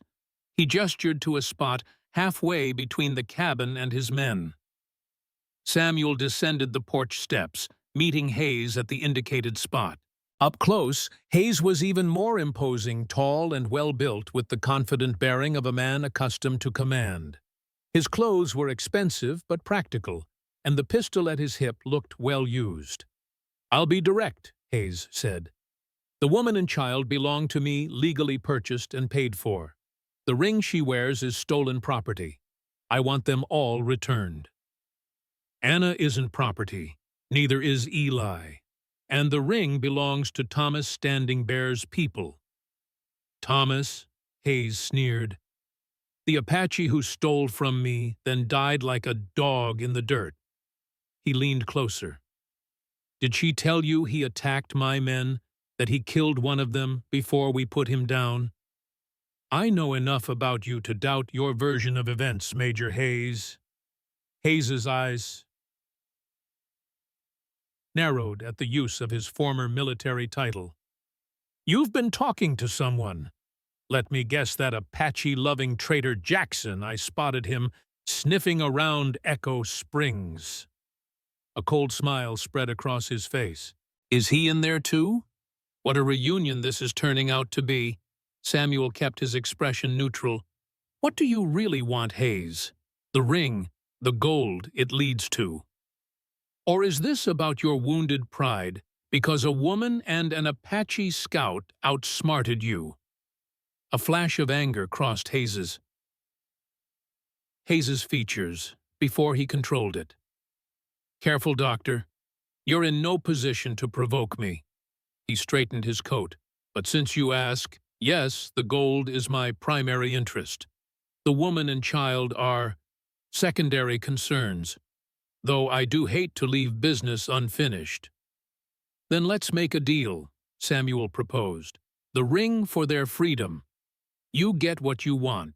Most, they get to walk away." Hayes studied him thoughtfully. "And what do you get, Dr. Morgan? Why involve yourself in this mess?" From what I gather, you've spent years avoiding human connections. Why risk everything for strangers? It was a penetrating question that struck closer to home than Samuel cared to admit. Maybe I'm tired of watching people suffer when I could help, he said, the truth of it surprising even himself. Hayes laughed. How noble! But nobility gets men killed in this world, Doctor. Surely your time in the war taught you that. Do we have a deal? The ring for their freedom. The ring alone is worthless, without someone who can interpret it. Hayes countered. The markings are in Apache spirit language. I need someone who can read it.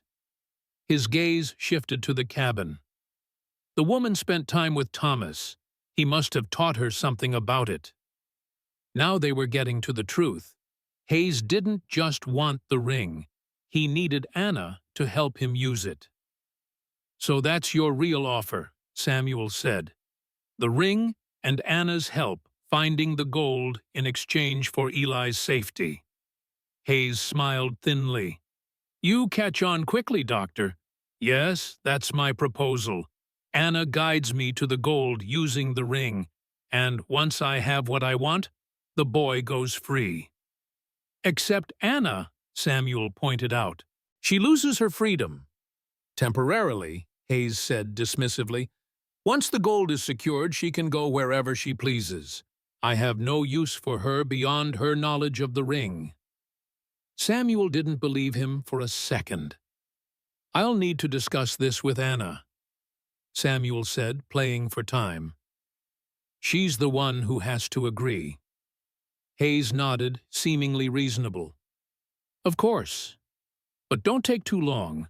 My men are getting cold out here, and cold men make poor decisions. You have until dawn to decide. After that, he shrugged eloquently. Samuel turned to go, then paused. One more thing. How did you know about my daughter? Hayes's smile was cold. I make it my business to know my opponents, Doctor. Records aren't hard to find if you know where to look. Death certificates, military service records. He tilted his head. It's amazing what people will tell you about a reclusive mountain man if you express the right kind of concern. Samuel returned to the cabin, scanning the positions of Hayes's men. They were well-armed and disciplined former military by the look of them. Inside, Jackson and Anna waited anxiously, Eli now awake and fussing softly against his mother's chest. What did he offer? Jackson demanded. Samuel removed his coat. The ring and Anna's help, interpreting it in exchange for Eli's freedom. He met Anna's eyes. He says Thomas taught you how to read the markings. Anna shook her head. Not exactly. Thomas showed me certain patterns, said they represented landmarks, but he never taught me the full meaning. I don't think he fully understood it himself. So you couldn't lead Hayes to the gold, even if you wanted to, Samuel concluded. I could get him close, perhaps, the general direction, but the Valley of Shadows itself. Anna shook her head. No. Jackson paced the small room. Hayes won't believe that. He'll assume you're holding back. And when he realizes I'm not, Anna challenged. What happens to Eli then? To all of us? The answer was unspoken but understood. Hayes would have no reason to keep them alive. We need a new plan, Samuel said firmly, one that doesn't involve surrendering to Hayes or waiting for him to overrun us. Jackson stopped pacing. There might be a way. Not without risk, but better odds than facing Hayes head-on. What are you thinking? Samuel asked. Hayes gave us until dawn. That's what 6 hours from now. Jackson moved to the map on Samuel's wall. There's a pass here leading to a valley system that eventually connects with Ute territory to the southwest. If we can get through it before Hayes realizes we've gone, he'll track us, Anna pointed out. He found us here. He'll find us there. Not if we split up, Jackson countered. I take the horses leave obvious tracks heading northwest. You two go on foot through the pass with the baby. less visible, harder to track. Samuel studied the map. The pass Jackson indicated was narrow and treacherous, difficult to navigate even in daylight. But it was also the last place Hayes would expect them to go. "It's risky," he acknowledged, "especially with Eli. One wrong step in the dark." "More risky than staying here to face Hayes and his men," Jackson challenged. Their current position was defensible, but ultimately untenable. Hayes had men's supplies and time on his side. "What about you?" Samuel asked Jackson. "Once you've led them away, I'll lose them in the high country, then circle back to meet you at Three Pines Junction." He pointed to a location on the map. "It's 3 days' journey on foot, but there's a trading post. You can get supplies, maybe transportation south." It was a sound plan, with one flaw Jackson hadn't addressed. "Hayes knows these mountains," Samuel said. "He'll recognize a diversion when he sees it." "That's why I need to make it convincing," Jackson replied. Give him something worth chasing. He glanced at Anna. "The ring, or at least what appears to be the ring." Anna's hand instinctively closed around the silver band. "You want me to give you the ring?" "No," Jackson shook his head. "I want something that looks enough like it to fool Hayes from a distance. Something he'll believe I stole from you while escaping." Samuel considered this. In his medical bag there was a set of silver probes, one with a rounded end similar in size to Anna's ring. "I might have something that would work," he said, retrieving his bag. He found a silver probe with a circular handle. Not perfect, but at night from a distance, it might pass. Jackson examined the piece, then nodded. "This could work? I'll make sure Hayes gets a good glimpse of it as I'm escaping with their supposed treasure." Anna watched with apprehension. "Even if this works, if Hayes follows Jackson instead of us, what then? We'll still be fugitives. Hayes won't stop hunting us just because we escaped once." She was right. Their plan might buy them time and distance, but it didn't solve the fundamental problem. "One problem at a time," Samuel said. "First we get to safety, then we figure out a more permanent solution." Anna didn't look convinced, but she nodded. "When do we leave?" "As soon as we're prepared," Jackson answered. "Hayes will be expecting us to wait until near dawn to respond. We need to be long gone by then." They gathered only the essentials. Samuel packed his medical supplies, dried meat, and matches. Anna prepared a small bundle for Eli and filled a water skin. Jackson slipped outside to prepare the horses. When he returned, his expression was grim. "Hayes has men watching the cabin. 2 at least, maybe more." Samuel had expected as much. "Can we get past them?" "Yes, but we'll need a distraction." Jackson's eyes fell on the barn. "A fire would do it. Draw their attention while you two slip out the back toward the pass."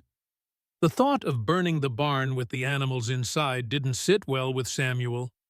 "There's got to be another way." "We could create a diversion without fire," Anna suggested.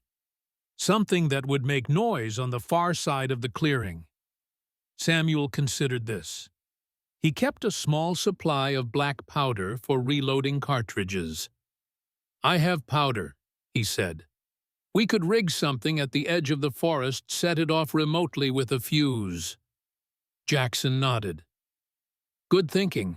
Set up multiple charges if you can.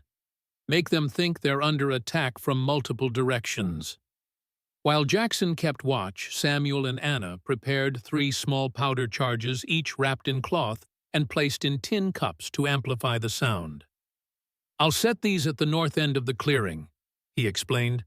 "When they explode, Hayes and his men will focus there. Jackson rides out to the east, making sure they see the ring. Meanwhile, you and Eli slip out the back toward the pass." Anna frowned. "And you, when do you follow us?" "As soon as I light the fuses," Samuel assured her. "I'll be right behind you." She didn't look convinced. This plan has too many ways to go wrong. What if they catch you setting the charges? What if they see me and Eli leaving? Every plan has risks, Samuel acknowledged, but staying here is a certainty Hayes will eventually overpower us. At least this gives us a chance. Anna fell silent, absently twisting Thomas's ring on her finger. After a moment, she nodded. All right, but promise me something.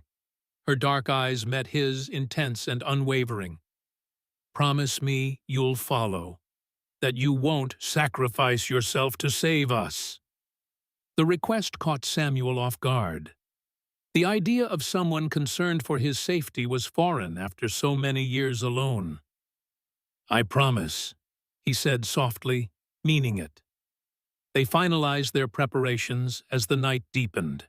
Hayes and his men maintained their positions around the cabin, a tense standoff that would break at dawn one way or another. It's time, Jackson announced quietly, peering through a crack in the shutters. The moon's behind clouds now. Best cover we'll get. Samuel checked his rifle one last time. Remember the plan. If anything goes wrong, keep moving toward the pass. Don't wait for me. Anna adjusted Eli's wrappings, securing him tightly against her chest. Be careful, she told both men.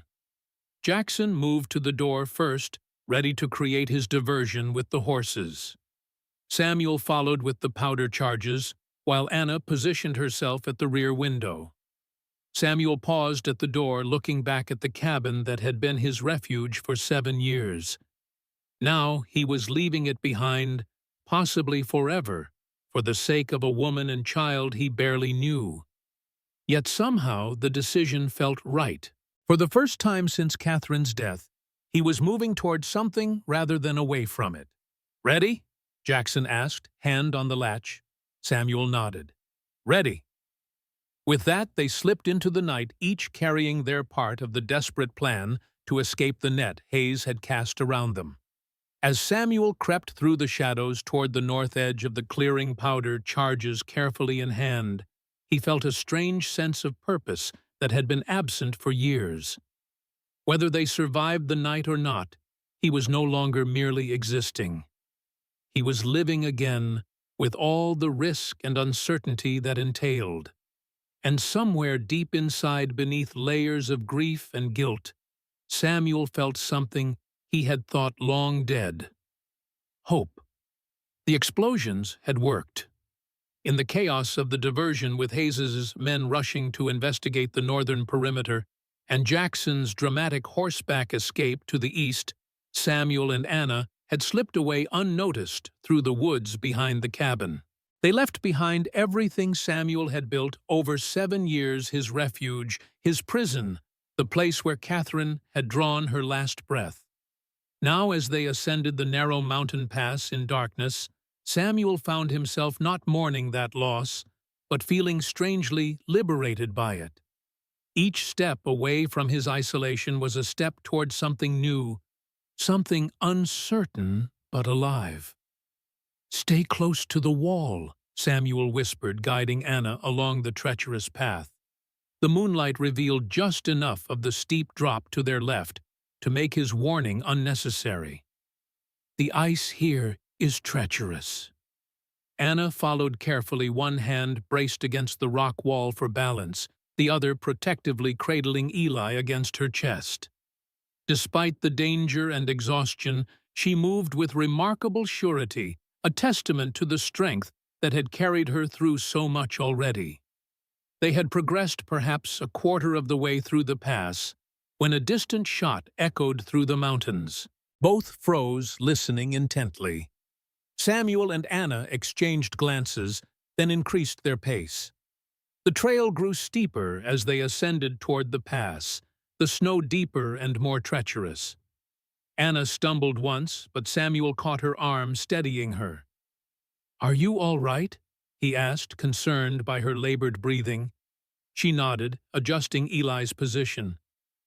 "I'm fine, just tired." It was more than fatigue, Samuel suspected. The past days had taken a toll on her, The flight from Hayes, the near freezing in the blizzard, the constant fear. That she was still moving forward with such determination spoke volumes about her strength. They continued their ascent, the sounds of pursuit growing fainter behind them. Either Hayes's men were searching in the wrong direction, or Jackson's diversion was proving more effective than they had hoped. The pass itself was a narrow defile between towering rock formations, barely wide enough for a single person in some places. In darkness, with snow obscuring the trail, and ice making every step treacherous, it was daunting. "Watch your footing," Samuel warned as they entered. "Stay close to the wall on your right. The drop on the left is steep." Anna followed his instructions carefully, one hand braced against the rock wall for balance, the other protectively cradling Eli. Samuel went ahead, testing each step before signaling her to follow. They had progressed perhaps a quarter of the way through when a distant shot echoed through the mountains. Both froze, listening intently. "Jackson," Anna whispered, fear evident in her voice. "Or Hayes's men firing at shadows," Samuel replied, hoping it was the latter. "Either way, we need to keep moving. Dawn will be here soon." They pressed on the path, growing ever more treacherous.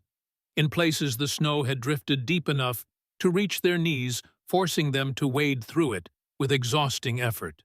In others, the wind had swept the ground nearly bare, leaving patches of ice that threatened to send them sliding over the edge. Despite these challenges, they made steady progress. The eastern sky was just beginning to lighten when they reached the far end of the pass, emerging onto a ledge that overlooked a sheltered valley below. "We made it." Anna breathed relief evident in her voice. Samuel nodded, though he knew they were far from safe. Hayes would not give up easily, especially once he realized Jackson didn't have the real ring. "There's a series of caves about a mile from here," he said, pointing to a cliff face visible in the distance. "We can rest there for a few hours, then continue." Anna nodded, the exhaustion she had been fighting now evident in the slump of her shoulders. "Lead the way." They descended into the valley, moving more slowly, now that the immediate threat of capture had receded. The sun rose fully as they approached the caves, illuminating a pristine landscape, snow-covered meadows framed by towering pines and dramatic rock formations. The cave Samuel had in mind was one he had discovered years earlier during a hunting expedition, a shallow recess in the cliff face, barely visible unless you knew exactly where to look. He had spent a night there once when a sudden storm had made returning to the cabin impossible. "Here," he said, parting a curtain of hanging vines that partially concealed the entrance. "It's not much, but it's safer than being in the open." Inside the cave extended perhaps 15 feet into the cliff. Samuel cleared a space near the back using branches to create a crude mattress, which he covered with his coat. "Rest here," he told Anna. "I'll gather wood for a small fire. We can risk it this far from the pass." Anna sank gratefully onto the makeshift bed, carefully unwrapping Eli from his bindings. The baby blinked up at her with solemn dark eyes, remarkably calm despite the ordeal of the night. "He's a good baby," Samuel observed as he prepared to leave. "Stronger than he looks." Anna smiled tiredly. "Like his father. Thomas never complained even when—" She trailed off, the memory clearly painful. While Anna tended to Eli, Samuel ventured out to gather firewood and assess their surroundings. The valley stretched before him pristine and seemingly untouched. To the south, the terrain gradually descended toward more hospitable lands. As he returned to the cave with his burden of wood, Samuel found himself thinking of the cabin he had left behind. For 7 years, it had been his refuge, his hermitage from a world that had taken everything he cared about. Now it was probably being ransacked by Hayes and his men. Yet strangely, Samuel felt little regret. The cabin had been a place of exile, a self-imposed prison where he had hidden from life rather than living it. Whatever happened now, he was moving forward again, engaged with the world in a way he hadn't been since Catherine's death. Inside the cave, Anna had arranged his coat into a more comfortable nest for Eli, who was now nursing contentedly. She looked up as Samuel entered, gratitude and concern mingling in her eyes. "Any sign of pursuit?" she asked. Samuel shook his head as he arranged the wood for a fire. "Not yet, but Hayes is persistent. He'll figure out where we've gone eventually." "And Jackson?" Anna's voice was tentative, as if she feared the answer. "No sign of him either." Samuel struck a match, carefully nurturing the small flame until the drier twigs caught. "But that's to be expected. His route would take him far from here before he circles back to meet us." Neither mentioned the gunshot they had heard or the possibility that Jackson might not make it to the rendezvous. Some fears were better left unspoken. As the fire grew, Samuel unpacked their meager provisions: dried venison, a small pouch of cornmeal, and a tin of coffee. He prepared a simple meal while Anna finished nursing Eli, the domestic routine, feeling strangely natural despite the circumstances. "We should rest while we can," Samuel said as they ate. "A few hours of sleep, then we continue south." Anna nodded, her eyelids already drooping with exhaustion. She settled back with Eli nestled against her chest, both of them asleep almost immediately. Samuel remained awake, keeping watch by the small fire. His medical training had conditioned him to function on minimal sleep, a skill that had served him well both during the war and in his years of solitude. As he sat there, Samuel found his gaze drawn to Anna and Eli. In sleep, the wariness that had marked Anna's features had softened, revealing the youth that hardship had obscured. She couldn't be much more than 25, he realized, so young to have endured so much. Eli, small and vulnerable, yet remarkably resilient, reminded Samuel painfully of Catherine. His daughter had possessed the same quiet strength, the same ability to endure without complaint. The memory brought the familiar ache of loss, but there was something else with it now, a warmth, a sense of purpose that had been absent for too long. He must have dozed, despite his intentions, for the next thing Samuel knew, Anna was gently shaking his shoulder. Samuel blinked away sleep, surprised he had allowed himself to drift off. Anna sat beside him, illuminated by the dying embers of the fire. "You should rest," he said. "I'll keep watch now." "I couldn't sleep," she replied, glancing at Eli. "He looks peaceful, almost normal." A comfortable silence fell between them. The wariness that had marked Anna's features when she first appeared at his door had softened. "Thank you," she said suddenly. "Not just for that night, but for leaving everything behind." "There wasn't much to leave," Samuel admitted. "Just memories. Still, most men wouldn't have done what you did, for strangers." "You're not strangers anymore." He said the words surprising him with their truth. Something shifted in Anna's expression.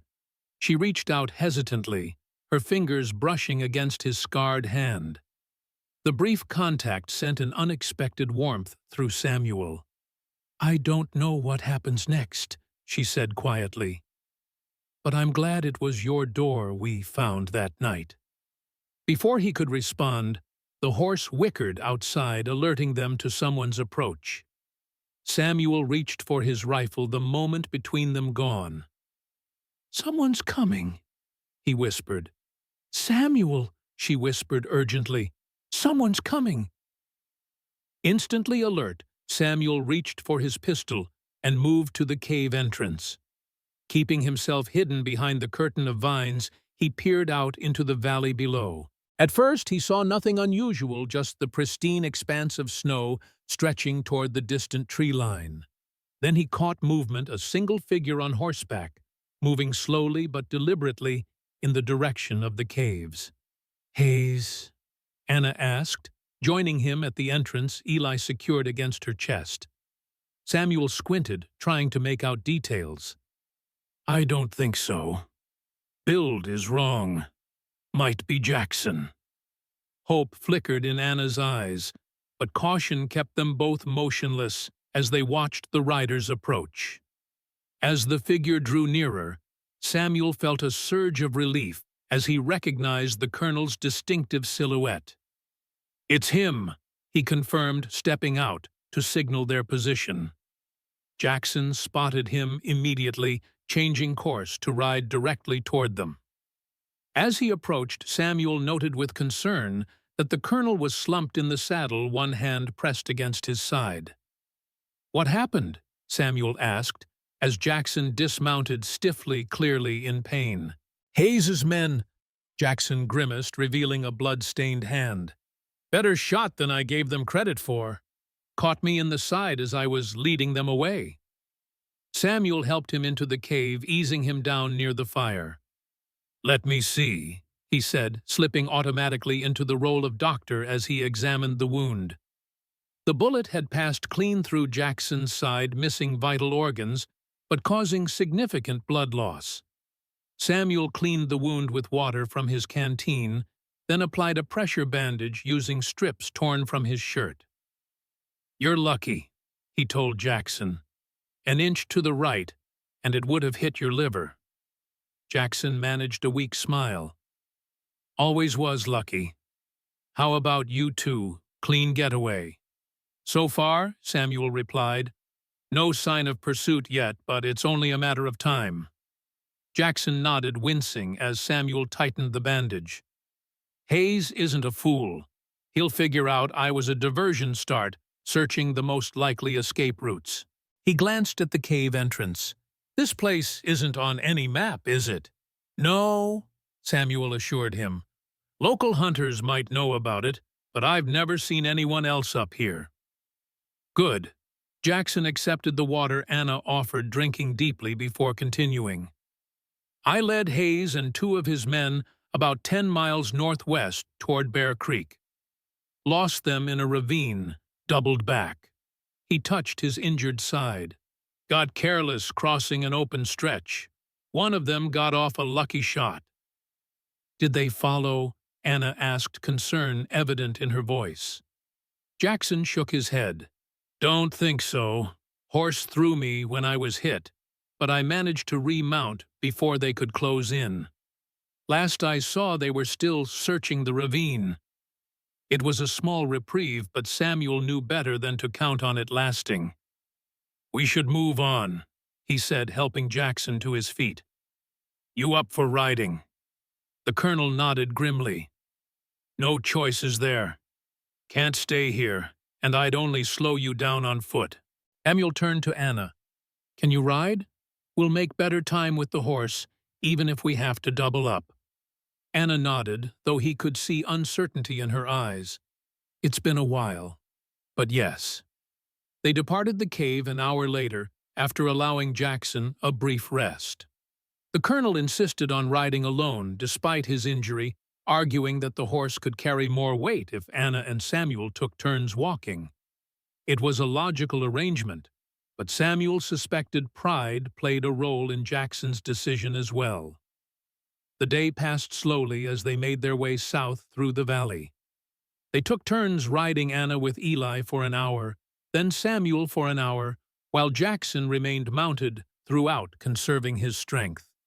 By late afternoon, they had covered perhaps 10 miles, a respectable distance given their condition, but not enough to feel secure from pursuit.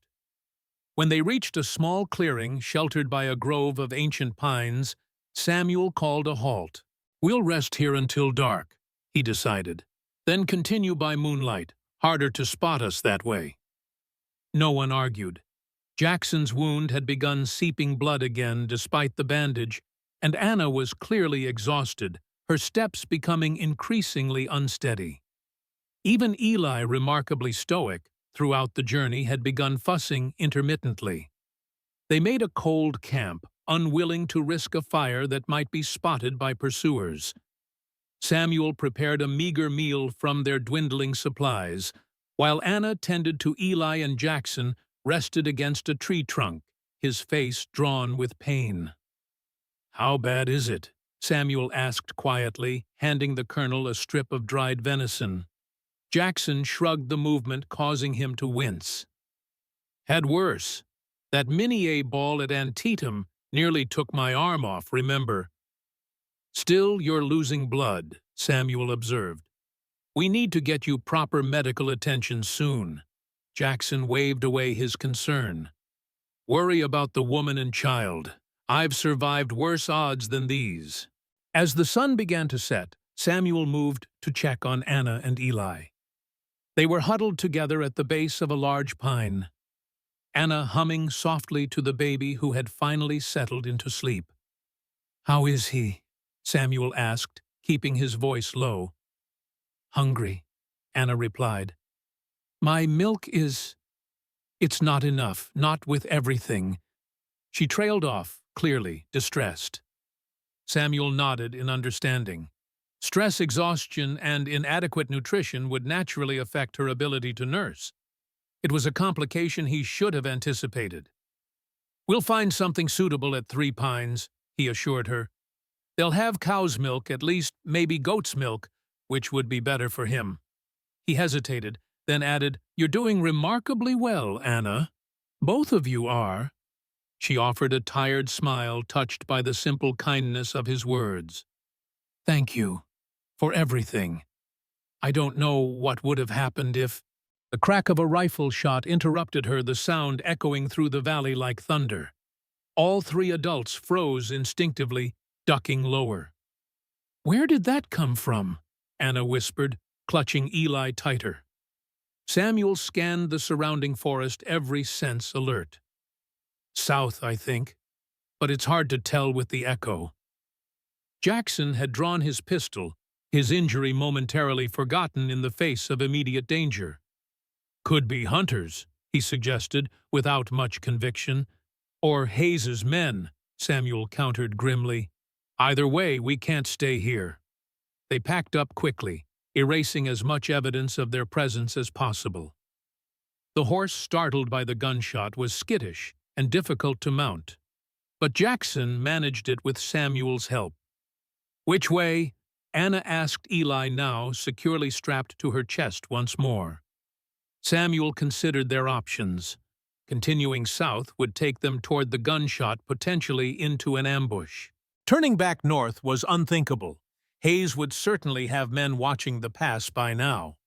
"West," he decided finally. "There's a river valley that way. Rougher terrain, but more places to hide." No one questioned his judgment. They set off immediately, Samuel leading the way with Anna close behind, and Jackson bringing up the rear on horseback. The forest grew denser as they moved westward, providing better cover. Darkness fell completely as they traveled the nearly full moon, providing just enough light to navigate by. Samuel set a demanding pace despite the difficult terrain, driven by the instinct that they were being hunted. They had been moving for perhaps 2 hours when Samuel held up a hand, signaling a halt. Ahead, barely visible in the moonlight, a ribbon of silver cut through the landscape, the river he had been seeking. "We'll follow it downstream," he whispered. "The current's strong enough that it won't freeze completely. We can walk in the shallows for a while, leave no tracks." It was a miserable prospect, wading through frigid water in the middle of winter, but the strategic advantage outweighed the discomfort. "The baby," Jackson pointed out. "He can't get wet. Too cold." Samuel nodded. "We'll take turns carrying him. Keep him above water level." Anna looked uncertain, but determined. "I can manage. He'll be safe with me." The river, when they reached it, was perhaps 30 feet across its center, still flowing freely, while ice formed along the edges. Samuel tested the depth near the bank, finding it came only to mid-calf, uncomfortable, but manageable. "Stay close to the edge," he instructed. "If anyone slips, get out of the water immediately." They entered the river single file, Samuel leading the way, Anna behind him with Eli held high against her shoulder, and Jackson bringing up the rear, leading the horse along the bank. The cold was immediate and shocking, numbing their feet within seconds and sending painful shivers through their bodies. After nearly a mile of this torturous progress, Samuel spotted what he had been searching for: a large boulder formation that jutted out from the riverbank, creating a small overhang that might offer shelter for the night. "Here," he called softly, pointing toward the formation. "We'll rest until dawn." They climbed gratefully out of the water, their lower legs numb and bodies trembling with cold. The overhang, when they reached it, proved better than Samuel had hoped: a shallow cave-like space, dry and sheltered from the wind. "We need a fire," Jackson said through chattering teeth. "Hypothermia's as dangerous as haze at this point." Samuel agreed, though building a fire came with risks of its own. "I'll gather wood. Anna, get those wet boots and socks off. Jackson, check on the horse." While the others attended to their tasks, Samuel searched the nearby forest for dry wood, no easy feat after recent snow. Eventually, he collected enough small branches and bark to start a modest fire, using the last of his matches to ignite it. The flame was small but precious, offering warmth and comfort beyond its physical heat. They huddled around it, drying their sodden footwear and warming their numbed extremities. Eli mercifully had remained dry and relatively content throughout the ordeal. Now, as Anna nursed him by the fire, the baby's eyes began to droop with sleep. "How much farther to Three Pines?" Anna asked, as she gently burped Eli. 2 days, Samuel estimated. "Maybe less, if we can maintain a good pace." Jackson, checking his wound by the firelight, looked doubtful. "Hayes won't give up. He's committed now, and he knows these mountains almost as well as you do." Samuel couldn't dispute this. Hayes had demonstrated remarkable determination in tracking Anna from Denver all the way to his isolated cabin. "What if we separated again?" Anna suggested. "I could go on alone, draw Hayes away from you too." Both men immediately rejected the idea. "Absolutely not," Samuel said firmly. "Together, we stand a chance. Divided, we're vulnerable. Besides," Jackson added, "it's not just you Hayes wants anymore, it's all of us now. You for the ring, me for the diversion, and the good doctor here for harboring fugitives. We're in this together, whether we like it or not." Samuel found it difficult to relax as Anna and Jackson settled into uneasy sleep. His mind kept returning to Hayes, trying to anticipate the man's next move. Would they guess that Samuel had led his companions westward, or would they continue searching to the south? The night deepened around them, the fire burning low. Samuel added small branches occasionally, careful to keep the flame small enough that it wouldn't be visible from a distance.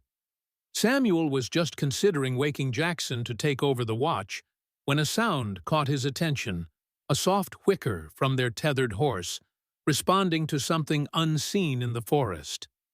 Instantly alert, Samuel reached for his rifle, scanning the shadows beyond their small shelter. At first he saw nothing. Then a movement, a darker shape against the darkness, moving with deliberate stealth among the trees. "Jackson," Samuel whispered gently, shaking the colonel awake. "Company." Jackson came alert instantly, hand moving to his pistol. "How many?" "At least one. Maybe more." Samuel indicated the direction with a subtle nod. "Coming from upstream." Jackson's eyes narrowed as he studied the forest. "Hayes, can't tell." Samuel carefully extinguished their small fire, plunging the shelter into darkness to preserve their night vision. "Wake Anna. Be ready to move if necessary." While Jackson roused Anna, Samuel continued watching the approaching figure. Something about the movement seemed off for a hunter or soldier, too uncertain, too erratic. Then, as the shape drew nearer, moonlight revealed what Samuel had begun to suspect. "It's a woman," he whispered in surprise. Indeed, the figure now clearly visible at the edge of the clearing was female, slender, wrapped in a deerskin coat, her dark hair partially covered by a woolen scarf. She moved with caution but purpose, heading directly for their shelter, as if she knew exactly where to find them. Samuel raised his rifle, not aiming, but ready. "That's far enough," he called, his voice carrying in the night air. "Identify yourself." The woman stopped, her hands raised to show she carried no weapon. "My name is Elena Standing Bear," she replied in clear accented English. "I am Thomas's sister. I've been searching for Anna and my nephew." Anna gasped, beside Samuel, pushing past him. "Elena, is it really you?" The woman's face softened with relief. "Anna, thank the spirits. We feared you were lost." Samuel kept his rifle ready, suspicious, despite the apparent recognition between the two women. "How did you find us? How did you know Anna was here?" Elena approached slowly, her hands still raised non-threateningly. "Thomas sent a message before he died. He said he was bringing Anna to our people, that they were being pursued." Her expression darkened with grief. "When he didn't arrive, we sent scouts.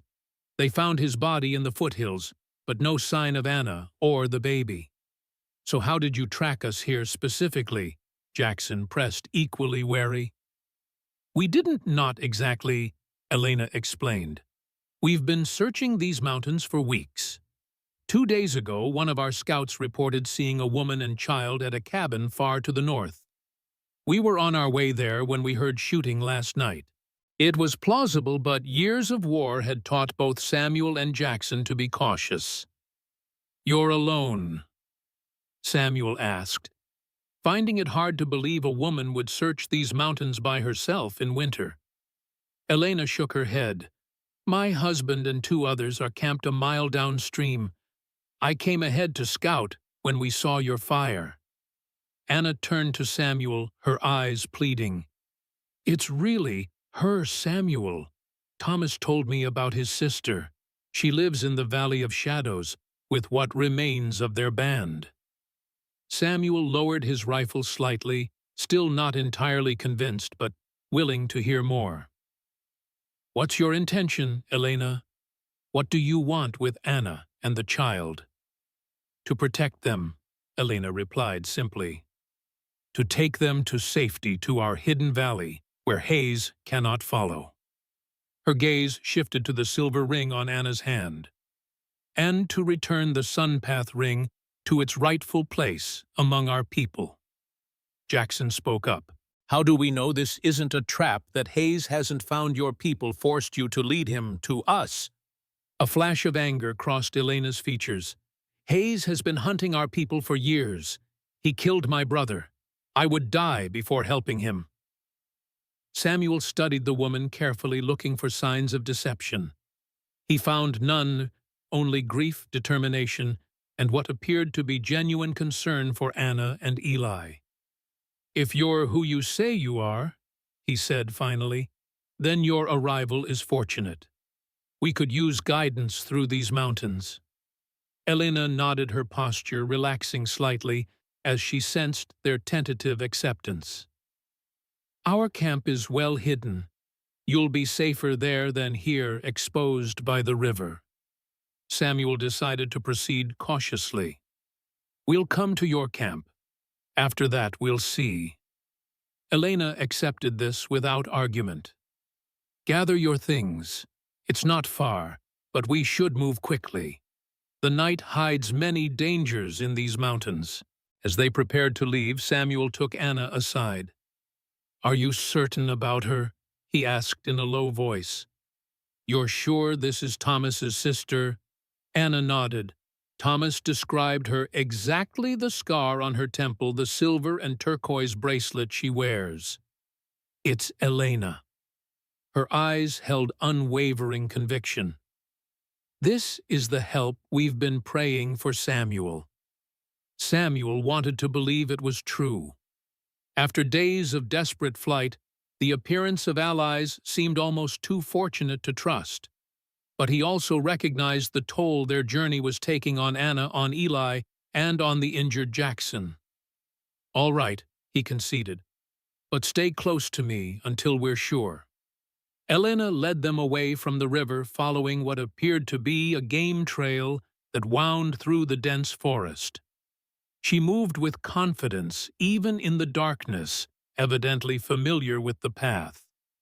After nearly half an hour of silent travel, they reached a small clearing where three figures waited beside a carefully banked fire. Elena's companions, two men and a woman, all dressed in a mixture of traditional Apache clothing and settler garments. "This is my husband, Michael." Elena introduced a tall man with graying hair and watchful eyes, "and our friends, Sarah and David." Michael stepped forward, studying the newcomers with cautious interest. "Thomas's woman," he said, his gaze settling on Anna. "And the child?" Anna gently shifted Eli so his face was visible in the firelight. "Thomas's son, Eli." A look passed between Michael and Elena, a complex mixture of grief and joy, sorrow for their lost brother, tempered by the discovery of his child.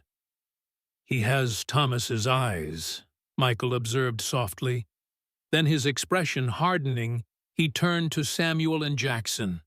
"And these men, who are they to you?" "Friends," Anna replied firmly. "Samuel saved us when we arrived at his cabin half frozen. Jackson is helping us escape Hayes." At the mention of Hayes, Michael's face darkened. "That devil has hunted our people for too long. First for land, now for gold." He glanced at the ring on Anna's hand. "The Sunpath ring must be returned to the sacred cave. It was never meant to leave our territory." "You mentioned the Valley of Shadows," Samuel said to Elena. "Is that where you intend to take Anna and Eli?" Elena nodded. "It is our last refuge, hidden deep in the mountains, protected by spirits and terrain alike. Hayes has sought it for years without success." "And you're willing to take us there as well?" Jackson asked. "Outsiders." Michael exchanged glances with his companions before answering. "You have helped Thomas's woman and child. For that we owe you a debt. But the valley—" He hesitated. "Few outside our band have ever seen it and lived to speak of it." The implication was clear, while they were grateful for the help. Trust had limits. "We don't seek your sacred places," Samuel assured him. "Only Anna and Eli's safety. Once they're secure, Jackson and I can make our own way." This answer seemed to satisfy Michael, though Elena looked troubled. "Let's discuss this later," she suggested. "For now, rest and food. You all look exhausted." The Apache camp was well organized, despite its temporary nature. A small fire burned in a pit designed to minimize smoke and light. Food, dried meat, and a grain porridge was quickly offered to the travelers. Samuel watched as Anna was welcomed into the group, the Apache women gathering around Eli with soft exclamations and gentle touches. It was clear that despite her mixed heritage, Anna was being accepted through her connection to Thomas and as the mother of his child. Jackson sat apart, his military bearing and natural caution keeping him watchful even as exhaustion lined his face. Samuel approached him, concerned by the colonel's pallor. "Let me check that wound," he said, keeping his voice low. Jackson didn't protest, as Samuel examined the bandage now soaked through with fresh blood.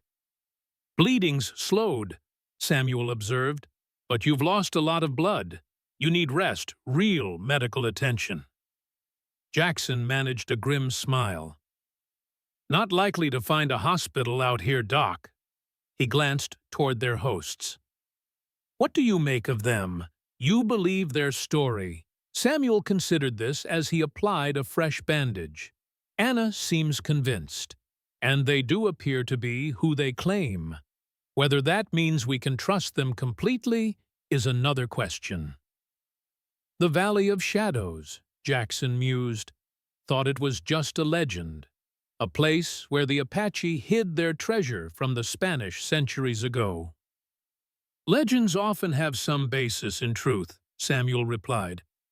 These people have survived by keeping secrets. Can't blame them for being cautious with outsiders. Jackson winced as Samuel tightened the bandage. So, what's your plan? Follow them to this valley. Leave Anna and Eli there. Then what? It was a question Samuel had been avoiding. He hadn't allowed himself to think beyond ensuring Anna and Eli's safety. I don't know, he admitted. Return to the cabin, perhaps. Or something else. Jackson studied him with knowing eyes. Something else. Like practicing medicine again, rejoining the world of the living. Samuel didn't answer immediately. The thought of returning to his solitary existence after everything that had happened felt hollow. Yet the alternative, opening himself to new connections, new potential losses, was terrifying in its own way. One step at a time, he said finally. First, we make sure Anna and Eli reach safety. Then we deal with Hayes. After that, we'll see. Jackson accepted this with a nod. Fair enough, Doc. Though, for what it's worth, you seem more alive these past few days than you did in all the years after the war, even with bullets flying and a madman on our trail. Before Samuel could respond, Elena approached a steaming cup in her hands. Herb tea, she explained, offering it to Jackson. For pain and to fight infection. Jackson accepted with thanks, though Samuel noticed he sniffed it cautiously before taking a small sip. Your wound needs proper care. Elena continued, her gaze shifting to Samuel. You were a doctor during the war, my husband told me.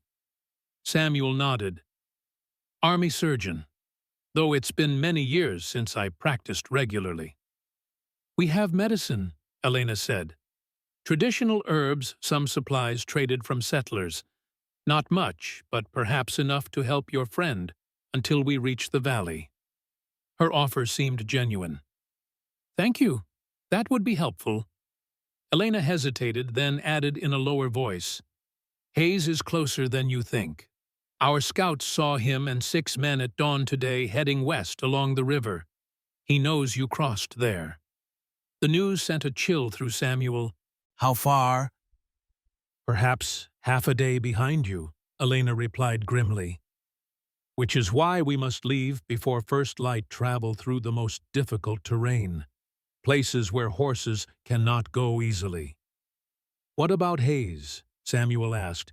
Will he continue hunting us? Michael stepped forward. We have warriors tracking his group now, not to fight, but to mislead false trails, disturbed campsites, vanishing paths. The routes to our valley exist on no maps, Elena added, and we received word yesterday that Hayes lost 3 men in a ravine collapse. The mountains protect their own. Samuel exchanged glances with Jackson.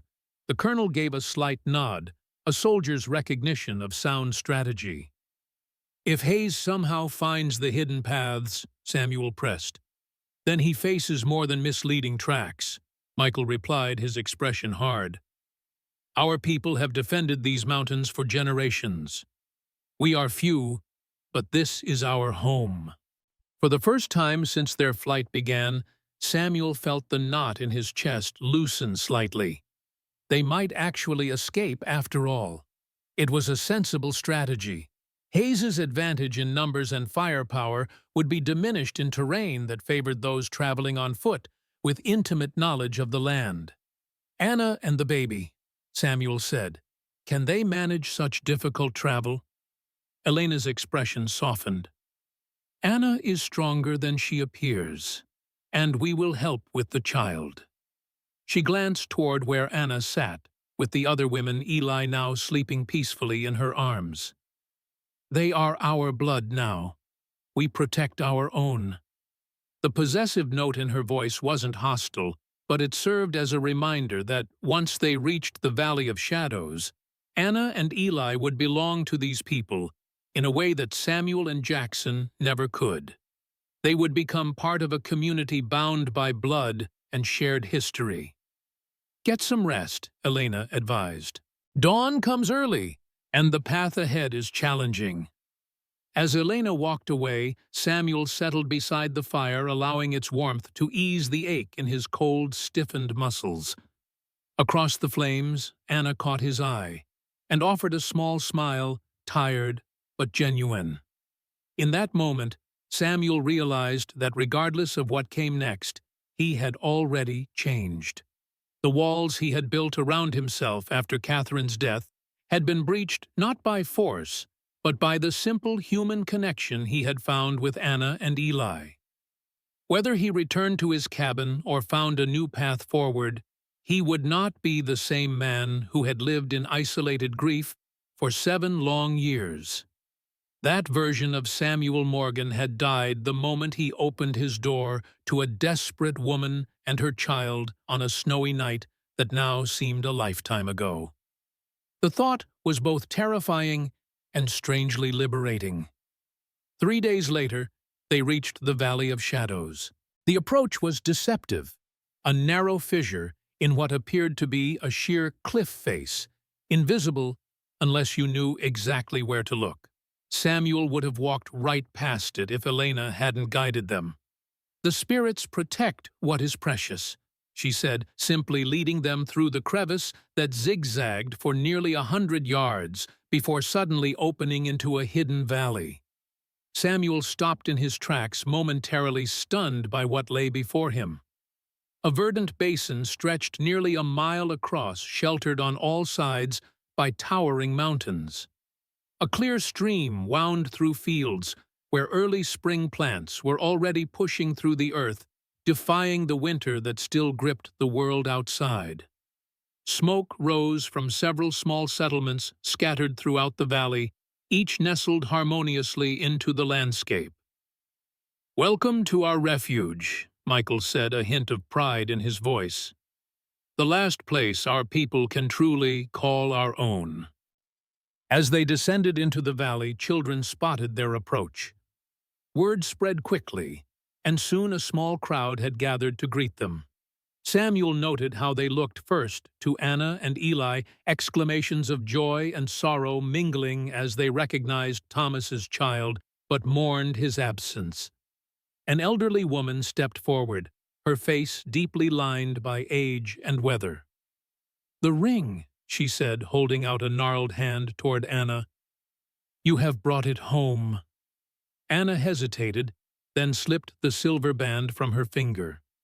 "Thomas wanted to return it himself," she said quietly. The old woman nodded.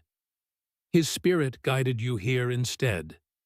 She took the ring and held it up, sunlight catching the intricate engravings. "Tomorrow we will return it to the sacred cave where it belongs." As the day progressed, Samuel found himself watching from a respectful distance as Anna and Eli were welcomed into the community. They belonged here in a way he never could, connected by blood, by shared history, by the man who had given his life to bring them to this place.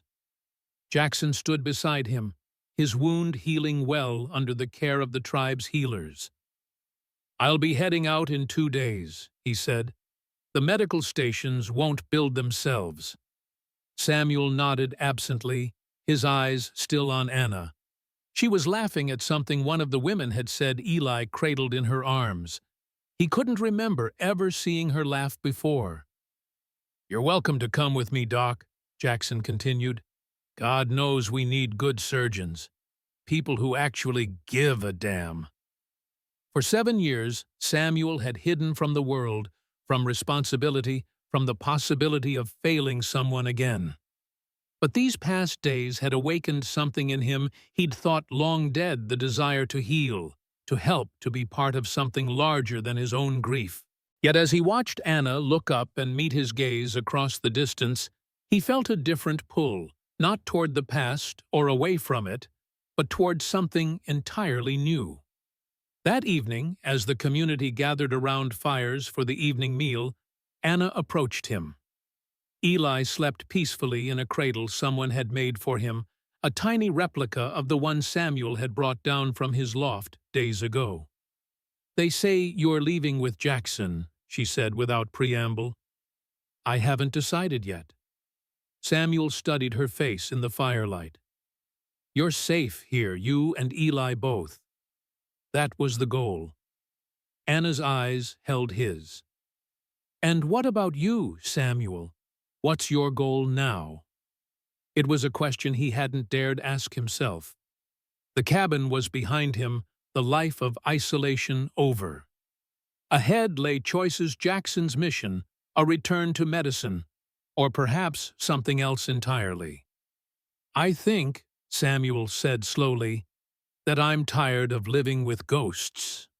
Anna nodded understanding in her eyes.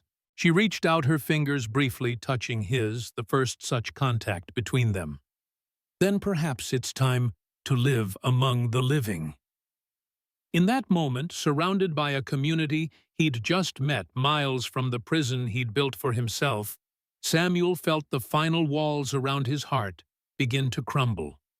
Whatever path he chose tomorrow, he would not walk it alone. The Valley of Shadows had offered Anna and Eli refuge from Hayes and his men. But perhaps, in its own way, it had offered Samuel something just as precious: a refuge from himself and the possibility of beginning again.